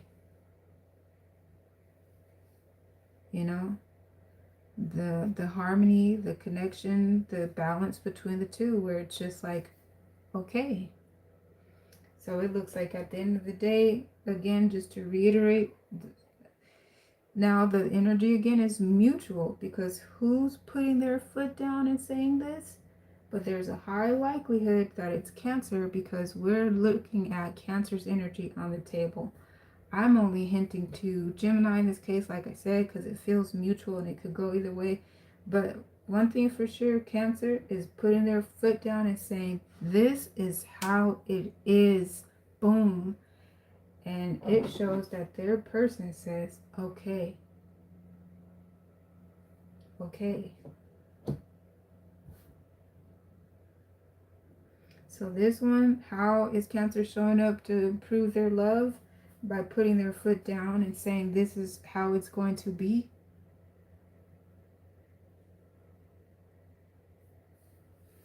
It is possible, like I continue to say, that okay could be, okay, I'm gone. I'm not doing that. Or also it could be, okay, that's how it is, then I'm fine with that. It looks like there's a 50-50 outcome. Now, let's see here. To get down to more information about that, let's look here to clarify these positions. Hey guys, thank you so much for your support on this video and on the channel. I appreciate you so much. So let's see, should we clarify the outcome, the 10th position, and or this inner, this is the internal energy of the okay. And there's like a sense of relief in this okay, like that resonates. I'm glad somebody said it, type energy. I just needed validation. I am so okay with that. You know? And that goes along with this external energy of the Ace of Swords. Like, okay, I understand what you're saying. It makes sense. But let's see what it is. Let's see if like what additional information could be had. So, I feel like looking here in the 10th position first.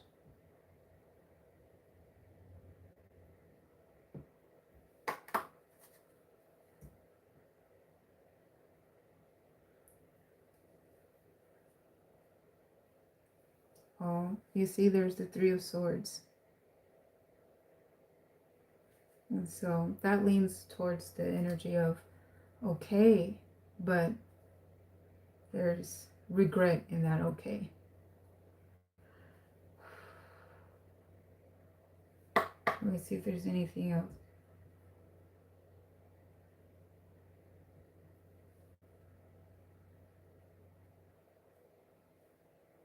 No, it says, and our person of interest is looking for other options.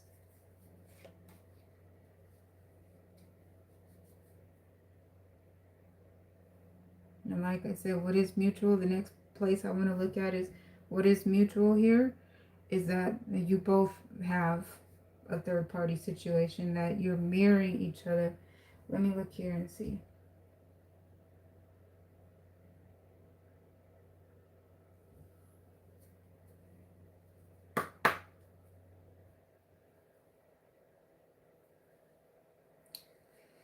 Six of Swords. I feel like, yeah, there's a mirror there. You're both. But again, with this being the general reading, it's not intended to resonate with everyone. I'm honing into a particular storyline. So it's almost like, what's the point of trying to isolate a storyline when there's so many? It's basically 50-50. But for the sake of it, let's look and see.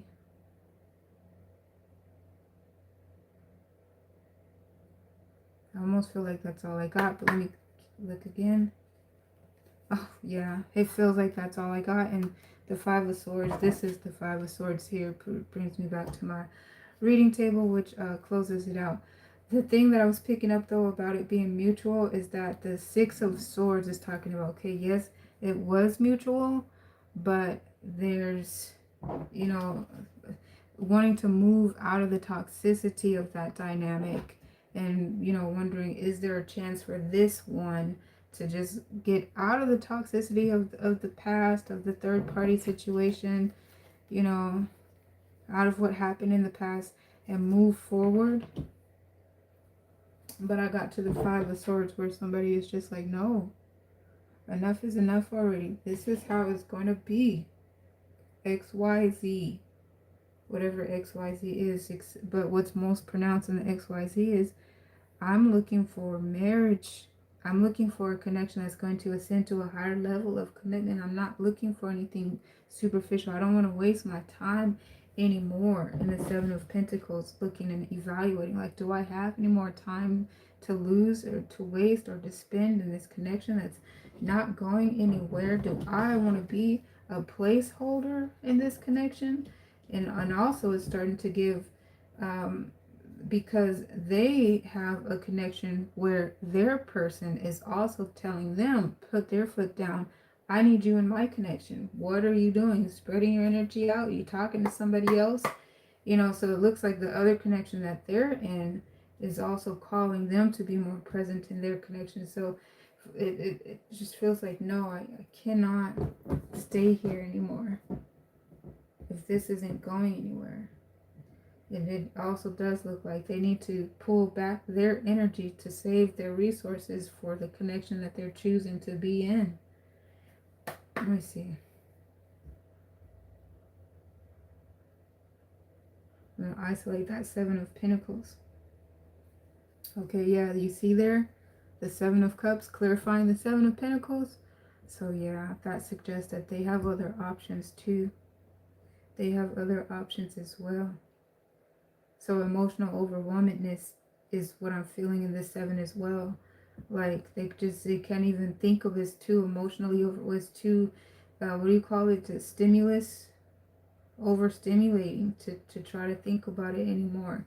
It points me to this position here where I'm like, oh, okay, well, no wonder that we have the Apprentice, aka the Fool, aka the Cero Major Arcana here with the Two of Cups in the challenging position that it looks like in this new chapter. The Two of Cups here don't seem to resonate, don't seem to, you know, apply. It's out of place. Well, okay. And brings me to, we'll look again at the, like, okay, so even more so, this energy makes sense of the Two of Pentacles and the Ten of Fire.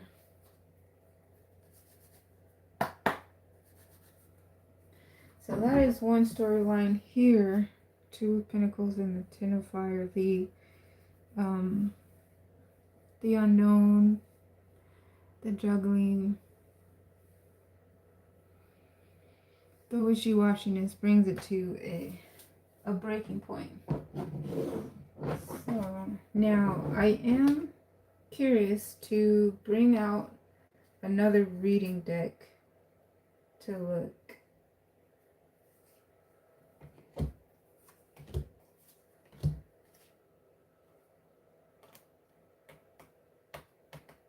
Because this reading was so specific. But I wonder what it would look like in the other deck. Also, the reason why I feel inclined to spend more time here is because I have been picking up in this house Gemini and Cancer connections.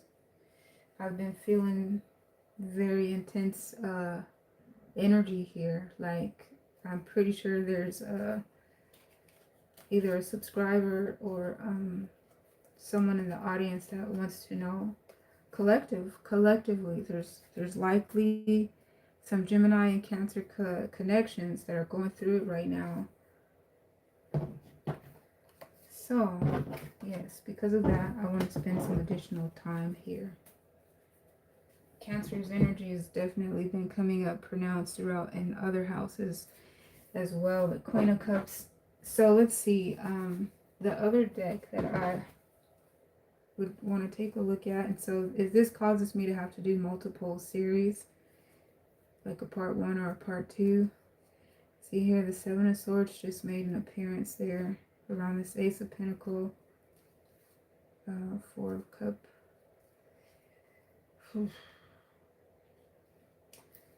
Let's see. So let me just check something out.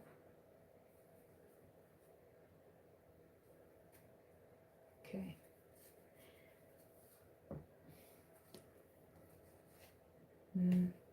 The world and the sun. This new chapter with the sun shining on the new chapter, this new beginning.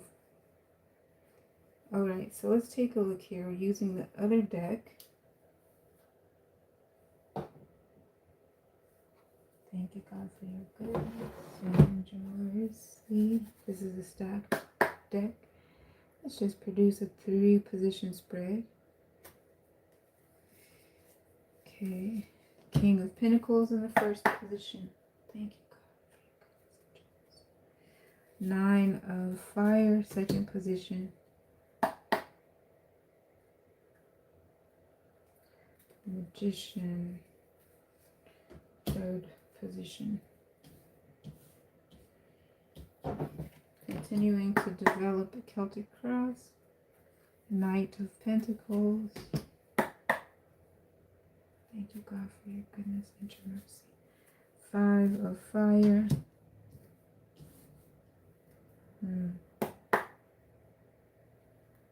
And the Apprentice.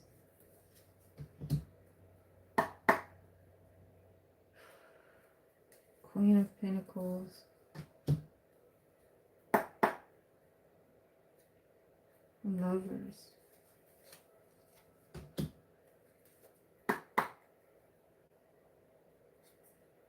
Two of Cups.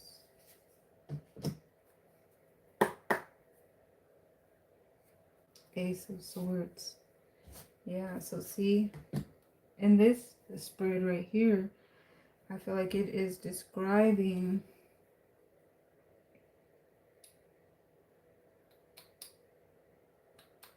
I feel like this one is really straightforward, describing blocking out a third party connection and getting into another connection. This one could be a seamless continuation of the previous reading, but it shows after closing the door on that previous connection, moving into another connection where there is the seamless harmony, that there is that certainty that this is the connection that they belong in. So this here shows Cancer blocking out a person of interest. This here shows also that the Cancer, it's all energy specific, not gender specific. It is taking on masculine energy for the Cancer's energy. And this one is taking on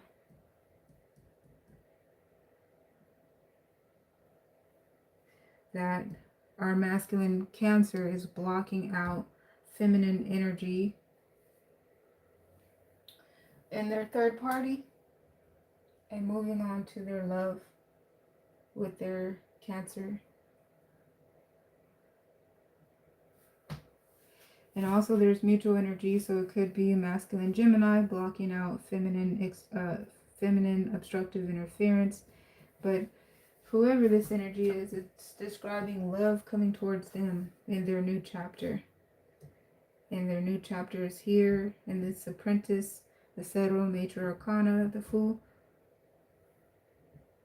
I like to call it the Apprentice.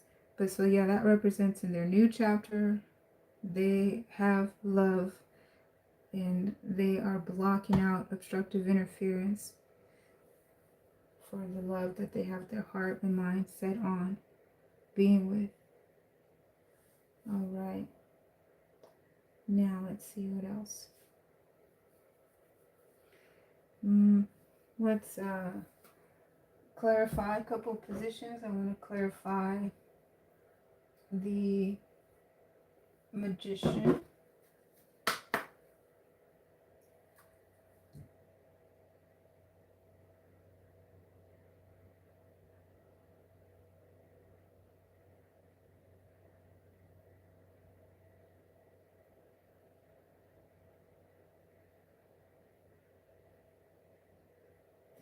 The Magician does not have strong energy to clarify. I'm not picking up much there. That lets me know that the Magician is there for what the Magician stands for. Off the top, for me, the Magician energy stands for the elements coming into alignment.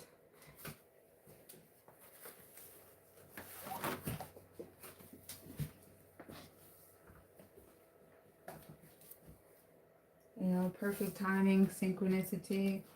Sometimes the Magician can embody a finesser, though, a manipulator. So that's why I pause to clarify it. But it says, you know, the textbook says that you're in a place of maturity and accomplishment that makes you a real catch. In relationships, the Magician indicates an equally yoked love. If the Magician were in reverse, it would suggest give love a breather right now. Let emotional unrest settle before you go back into the water and make waves in your love life. But the context, it looks like it's in the upright. But even if it were in reverse, it would still resonate with the block towards this Queen of Pentacles. And remember, we had seen pronounced people of interest, and the Queen of Pentacles was one. And that Queen of Pentacles is being blocked out right there. So let's see now, with all of that being described, I'll try to clarify the Magician, even though I wasn't getting strong sentiment there initially. It pointed me to the textbook. Let's see what else. Yeah, now I'm getting stronger energy from there, so I'll be able to clarify it. But I'm also reminded that I want to go over here and continue to read about the Magician, because that lets me know, okay, as I read the definition, the textbook definition about the Magician, that was necessary. Let me get this prepared to, but let's read a little bit more about that Magician, okay? All right.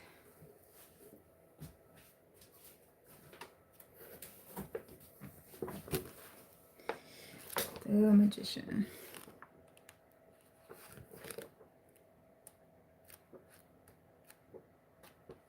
Just a moment.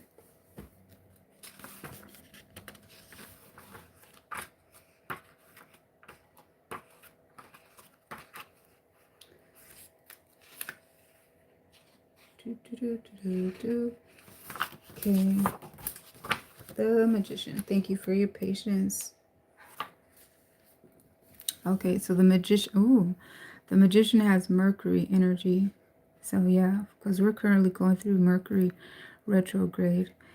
In tarot, Mercury comes to life in the form of the Magician, the master of space, time, and cosmic energy.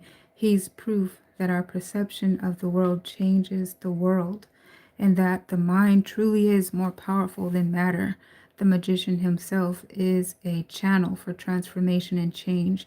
He conducts cosmic energy through his body, and he uses that power to manifest his own reality.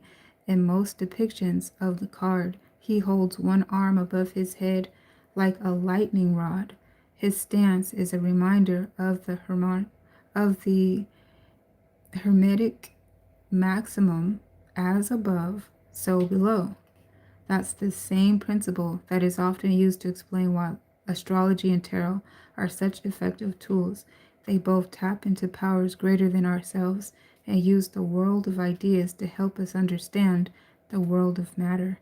In other words, the Magician shows us that the outer world of cause and effect and not so far apart. We are each a microcosm of the macrocosmic universe.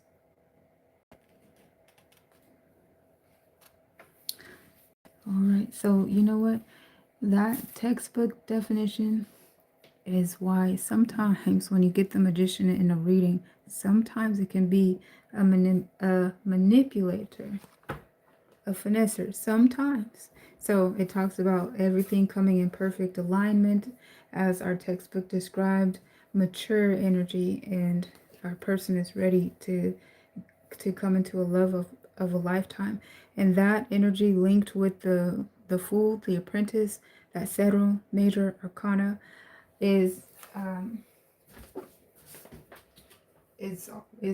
you know, that confirms the same thing. So yeah, there were two translations there. That's why I wanted to take the time to look into this magician. Now let's clarify it and see. Okay, and I feel stronger about that clarifier being available now. So let's tap in.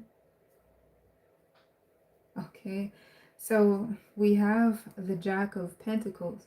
The Jack of Pentacles is that is Virgo's energy. So and also Queen of Pentacle energy. This is the Queen of Pentacle in the challenge, and it looks like being blocked out of this connection. So it could be basically the Queen of Pentacles showing up as a Page of Pentacles and signifying that this is immature energy that's being blocked out, not meeting the same level of partnership and connection as the one Gemini has with their Cancer lover. Okay. Anything else? Okay, so that's one sentiment that I wanted to clarify. Coming into alignment here clarifies shutting out this Queen of Pentacle. Anything else? Okay, and the Six of Cups for me, it represents, you know, taking me back here to the Knight of Pentacles, moving forward into a new chapter as described, with the Lovers coming towards our current in the near future, and the Two of Cups, again, lovers and a soulmate and a connection here that is balanced and compatible. Okay, and we're looking at the King of Pentacles, which points me to this king. So interestingly enough, it could energetically look like there was a partnership, you know, a connection of like, when you say meeting somebody on your level with the King and the Queen of Pentacles, but this Queen is being blocked out. I'm pointed here to the King of Pentacles, so this is our person of interest here in this reading. Like I said, I was picking up that definitely emphasize this is energy specific, not gender specific. However, there's strong masculine energy to signify that the Cancer is male, blocking out his woman, the female, the feminine energy, the Queen of Pentacles. Let's see, we're pointed back to the King of Pentacles, grounding. Three of Fire, looking for what is coming toward him in the near future. Five of Swords.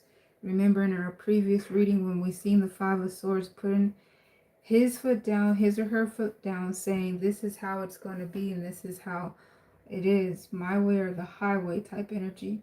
It pointed me to this position, which is being reiterated with the Ace of Swords. It makes sense in progression where we had the Five of Swords, that's very dominant energy saying, hey, putting their foot down, boom, this is how it is. In that reading, we saw our person of interest say, okay, that's how it is, fine. And we have that Ace of Swords here in that placement. That's the understanding. Okay, anything else?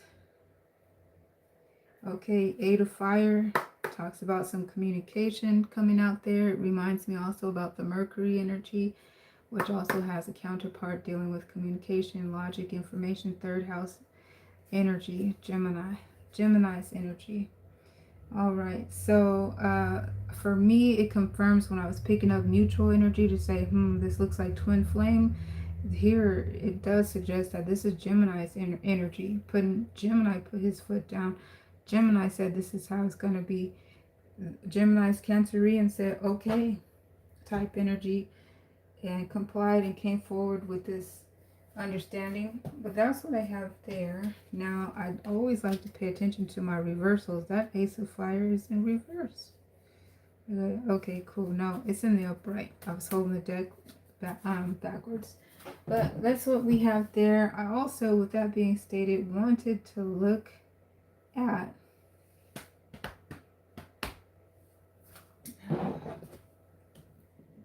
King of Pentacles. This Five of Fire.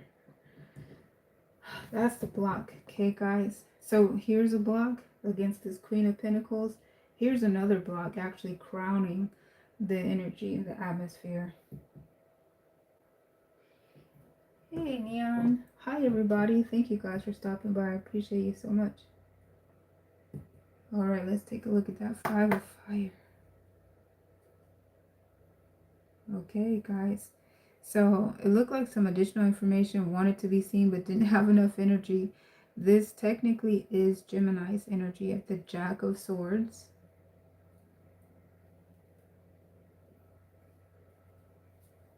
Also, like I say, the Jack of Swords embodies not only Gemini, but the other air signs, Aquarius and Libra, and also the King of Swords, and also just all the swords in general.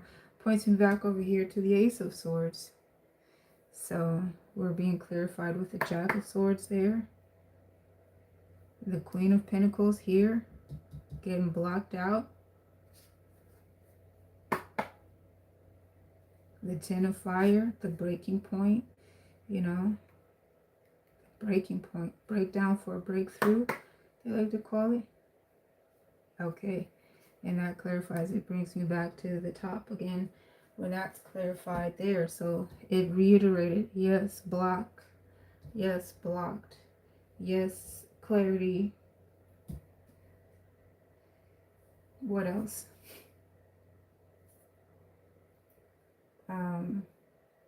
Oh, did we look closer at the Queen of Pentacles? Let's see. Not feeling too much. Okay, I just got something. Let's take a look. Oh, look, guys. Three of Swords. Confirmation. Confirmation. Three of Swords.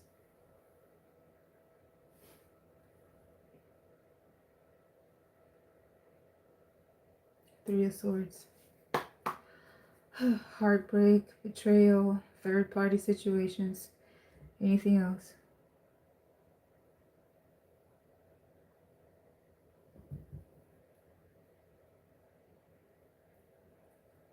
No, it's bringing me back to the top. That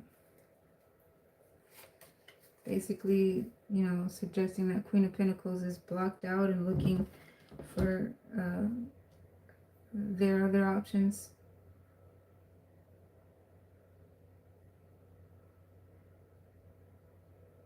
As far as the block here, let's take a look at that.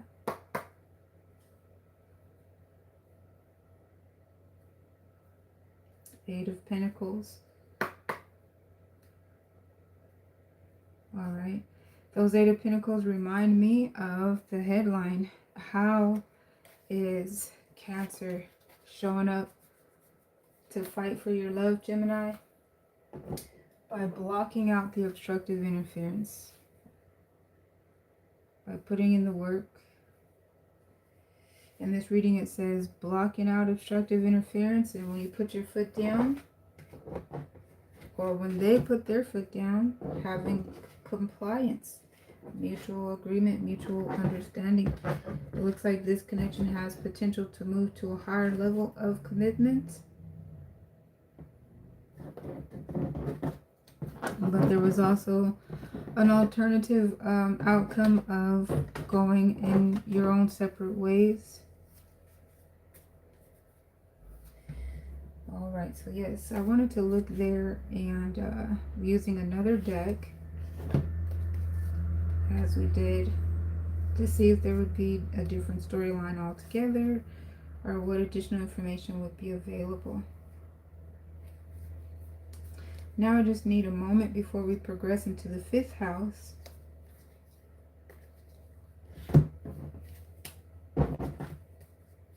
So let me see here.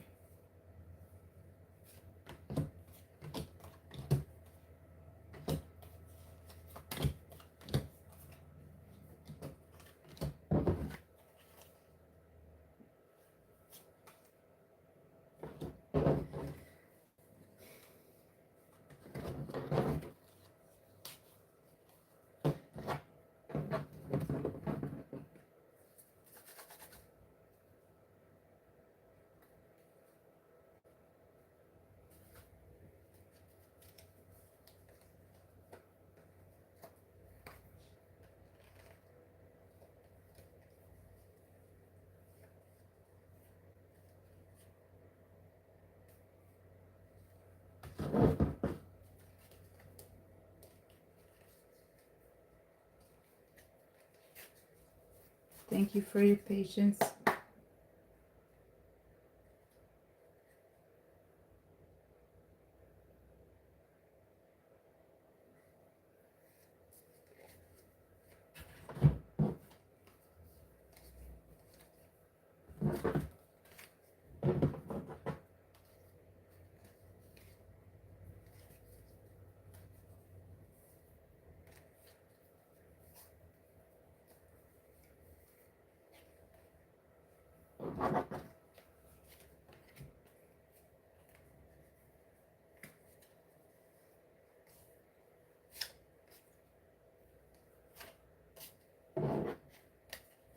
Okay.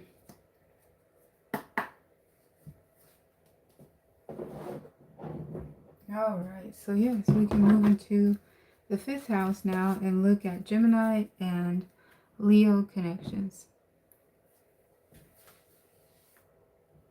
Okay, so this deck here is ready to go as one that has resonance in it, and it is not stacked in sequential order, but it's been shuffled.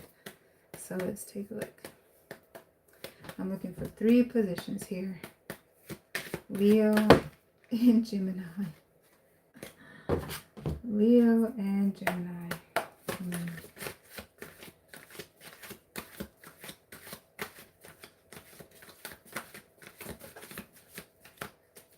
Leo and Gemini. All right. So the energy on the top and bottom of the deck is the Devil and the 7 of Cups. The 7 of Cups. So it's, you know, this is the Knight of Pentacles, and a neutral orientation as the Knight of Pentacles is upright.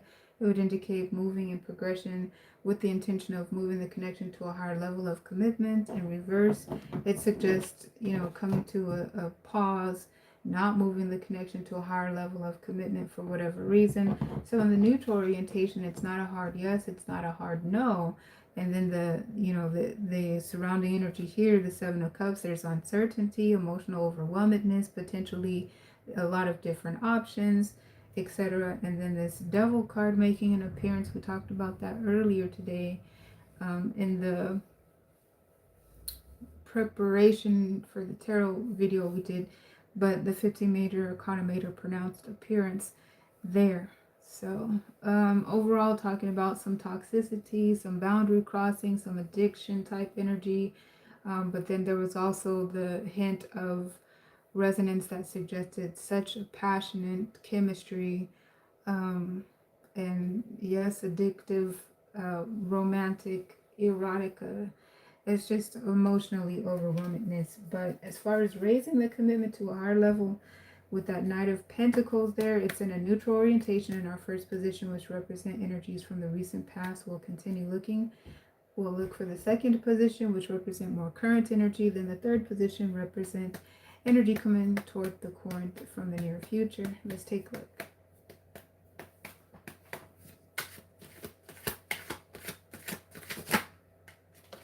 All right, Six of Pentacles make an appearance there. Okay. So now looking at surrounding energies with that Six of Pentacles that made its appearance, all right, it more so begins to give context here, additional information, about the first of all, about the toxicity, where in the past, there was definite questions about, oh my goodness, is this toxic? Is there boundary crossing? Is there an addiction, a healthy addiction going on here? And so the surrounding energy suggests that there may have been, if it was, it's been resolved, it's been worked out, there's been clarifiers that let us know that it's not, okay, we're not looking at this 15 major arcana now in a toxic perspective, but we actually have reciprocity, where no, there's give and take, and then it leads us to the definition of that 15 major arcana and a neutral orientation that says this is more passion, this is that toe curling chemistry, we knock each other's socks off, the toxicity that we take into the bedroom and might make your head pop off. We're looking at a meeting, matching one's energy. Now there's a Five of Cups with the Sun, and I feel like that card combination suggests, in everything that's been described so far, healing past, the things that has caused obstructive interferences, pauses, delays, uncertainty, and the sky is the limit of what could have been embodied here in the past too, as that 15 major arcana, aka the Devil card, did make its appearance there. So we're looking at the Five of Cups, which is the sadness, the regret, this crying over spilt milk. We went over that so many times today.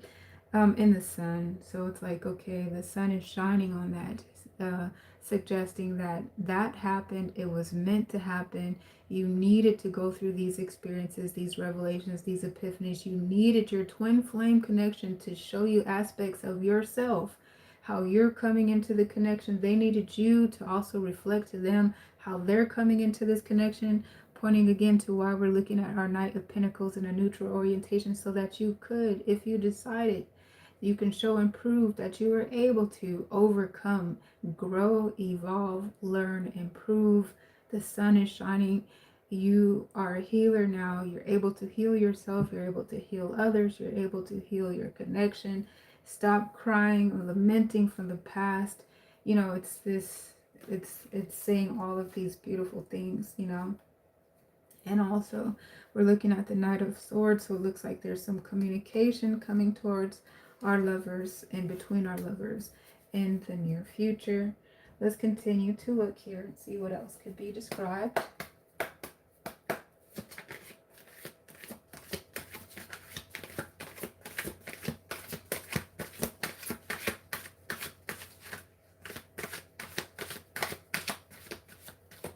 All right, there was also, while shuffling there, a reference to the fact that this is the fifth house. The fifth house governs in astrology relationships, the romantic dynamic of it, the courtship dynamic of it. And also there's astrologers will look in the fifth house to get information about children and the conception. The information is there. So let's look at here. Oh, we have the Hierophant, which is the marriage card, landing into the spread in a neutral orientation as well. Okay, so I was wondering if we would get more pronounced movement, moving forward into the reading, but we do have another neutral oriented card here, which says there's no hard yes, and there's also no hard no's as far as it comes to marriage, as far as it comes to moving this connection to a higher level of commitment. So if it were in the upright, it would suggest then that the Knight of Pentacles is also in the upright. And it says that, yes, there is this forward movement of taking this commitment to a higher level and moving it into marriage also. In the reverse, it would say, no, there is no moving it to a higher level of commitment. There is no marriage on the table now. Reminding me of the disclaimer on the channel that I do short-term energy readings, looking at the current trajectory. Energy changes all the time, so this is what I'm getting for now. And moving us back to the reality that these cards came out in neutral oriented positions. And what we do have coming out upright is the Six of Pentacles, one of my most favorite Pentacle card. Again, it describes reciprocity, give and take, and answers and miracles available, you know, even if and when it comes out of thin air. That's what's described in the Six of Pentacles. Now let's go to the textbook with that being stated and see what the Six of Pentacles says in a love reading. Thank you, God, for your goodness and your mercy. Hallelujah. Thank you, God. Thank you for your support on the video and on the channel. Let's see, Six of Pentacles. And a love reading suggests, don't be stingy with your love. Give yourself freely to your partner and your actions will be reciprocated.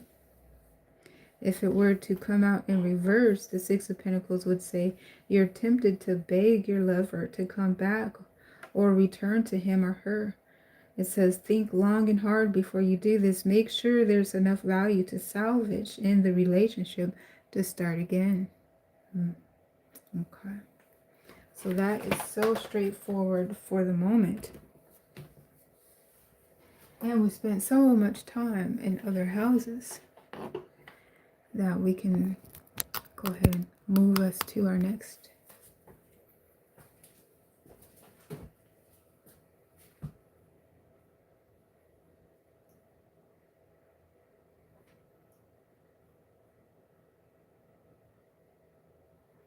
Okay, looks like I'm back online now. So I was just describing the outcome of the reading, that it looked like Leo is prepared to show up and fight for your love, Gemini, by being present, being open to the possibility, not forcing anything, letting everything flow and organically fall in place as it may. It looks like some communication is coming towards you in the near future. It looks like there's a lot of passion and chemistry between the two of you. As far as certainty of the connection raising to a higher level of commitment, that's still unknown at the moment, and especially because it seems to be the fact that you both have other options, and yeah, so those other options are interfering with knowing where you two stand at the moment. That's what I was picking up with Leo and Gemini connection. So now we'll progress to our next reading here, which is the 6th house, and that's Virgo's house.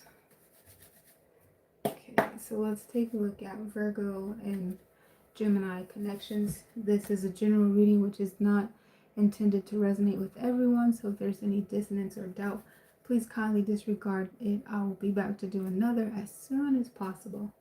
Looking for 3 positions here. Okay.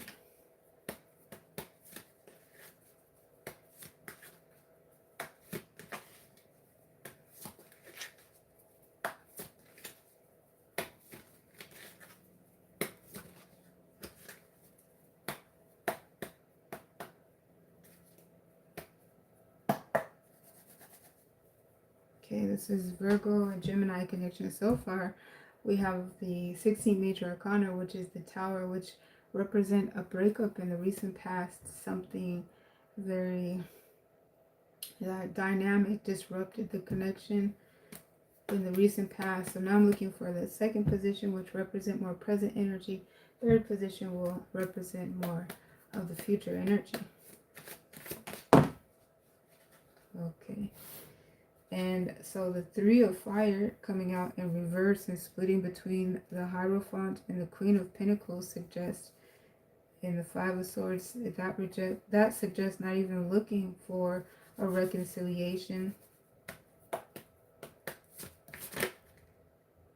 And the 10 of Cups suggests being okay with that and splitting the deck. It looks like the Queen of Pentacles coming out with the 5 of Swords mentality, very strong-minded to move on after this breakup and not even look to reconcile, to salvage their energy, to salvage their healing. It looks like the breakup brought them to a healing point, realizing that their own cups overflow and that they are healers within themselves, that they are better off without this connection is what it suggests. Continue to develop, it looks like in the recent past with the Five of Swords coming in a neutral orientation, that there was some uncertainty in the recent past if this was a connection they were going to want to, stay with and work with. And it looks like they could have even been hard pressed, like with a hardwired mentality to work for the connection. But with the Temperance making an appearance around where the Five of Swords split, I seen the Temperance. I don't see the Temperance anymore at the moment, but it looked like there's Two of Pentacles around the Lovers, so that it looks like either they are juggling and wavering or unsure about this love. It looks like there is love though, and that's Gemini's card there with the Lovers card.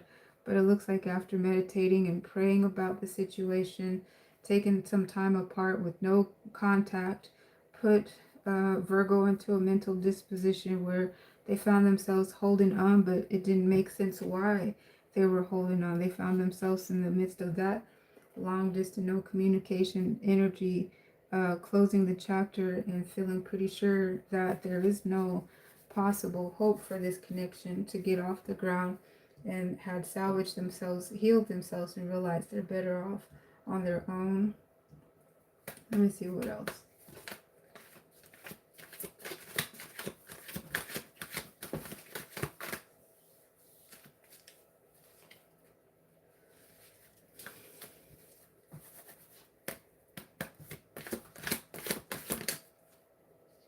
Okay, yep, the Death card, aka the 13th major arcana, makes an appearance between the Four of Swords and the Lovers and the Eight of Fire. Looks like there could have been some communication not that long ago, and it just brought about more of a realization that the connection is toxic, and that it was transformative to close the chapter. There's in the 13 major arcana, there could be possible rekindling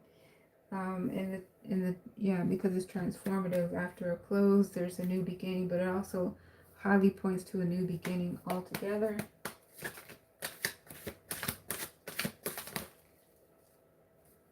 And that comes out in a neutral orientation between the Four of Swords and the Six of Pentacles.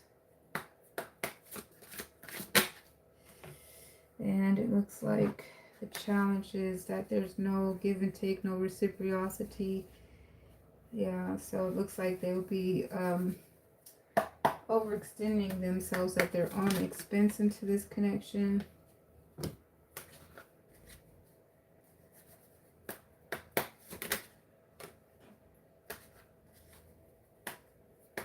So it looks like they have discernment to figure that this connection would put them in the Eight of Swords energy, just kind of feeling entangled and trapped and holding on out of obligatory reasons out of obligation, but unfounded obligation, because there's no give and take, there's no reciprocity, and they feel better on their own, in their own environment. So the Wheel of Fortune, and with the Two of Pentacles there and the Two of Cups there, it looks like there's not enough of foundation in the connection to establish a commitment. It looks like the connection is going through the spin cycle and not sure if it's going to be able to survive the turbulence. So it looks like in the near future, these cards came out in a neutral orientation, but so there's not a hard yes or a hard no towards this energy, but it talks about in the upright it would be emotionally detaching and walking away. Looks like actively exploring other options. Looks like this connection came to a breaking point mentally and physically. It looks like there's still love, but not enough love to survive the obstacles that were just described. In reverse, it would say pouring out the cup of love, coming into healing from the betrayal and the exhaustion physically and mentally, and not it even suggests with that type of energy though, not walking away, it looks like, and just not even emotionally disconnecting from the connection, but it looks like a progress of healing, you know, kind of stagnation is what it looks like. So in the reverse, it didn't really look like a great outcome. It looked like the best outcome is potentially holding on to the love that was there, but holding on to the love that's there is also holding on to the pain. Let me see, going out looking for other options while emotionally detaching. It looks like potentially the best mode of action for this particular storyline, that's not everybody's storyline, is to heal and move on at the same time. Well, that's straightforward. Okay, so I feel like I worked and worked and worked in the 5th house to move on at a clear shot in this 6th house. Signing off for now until next time. Peace.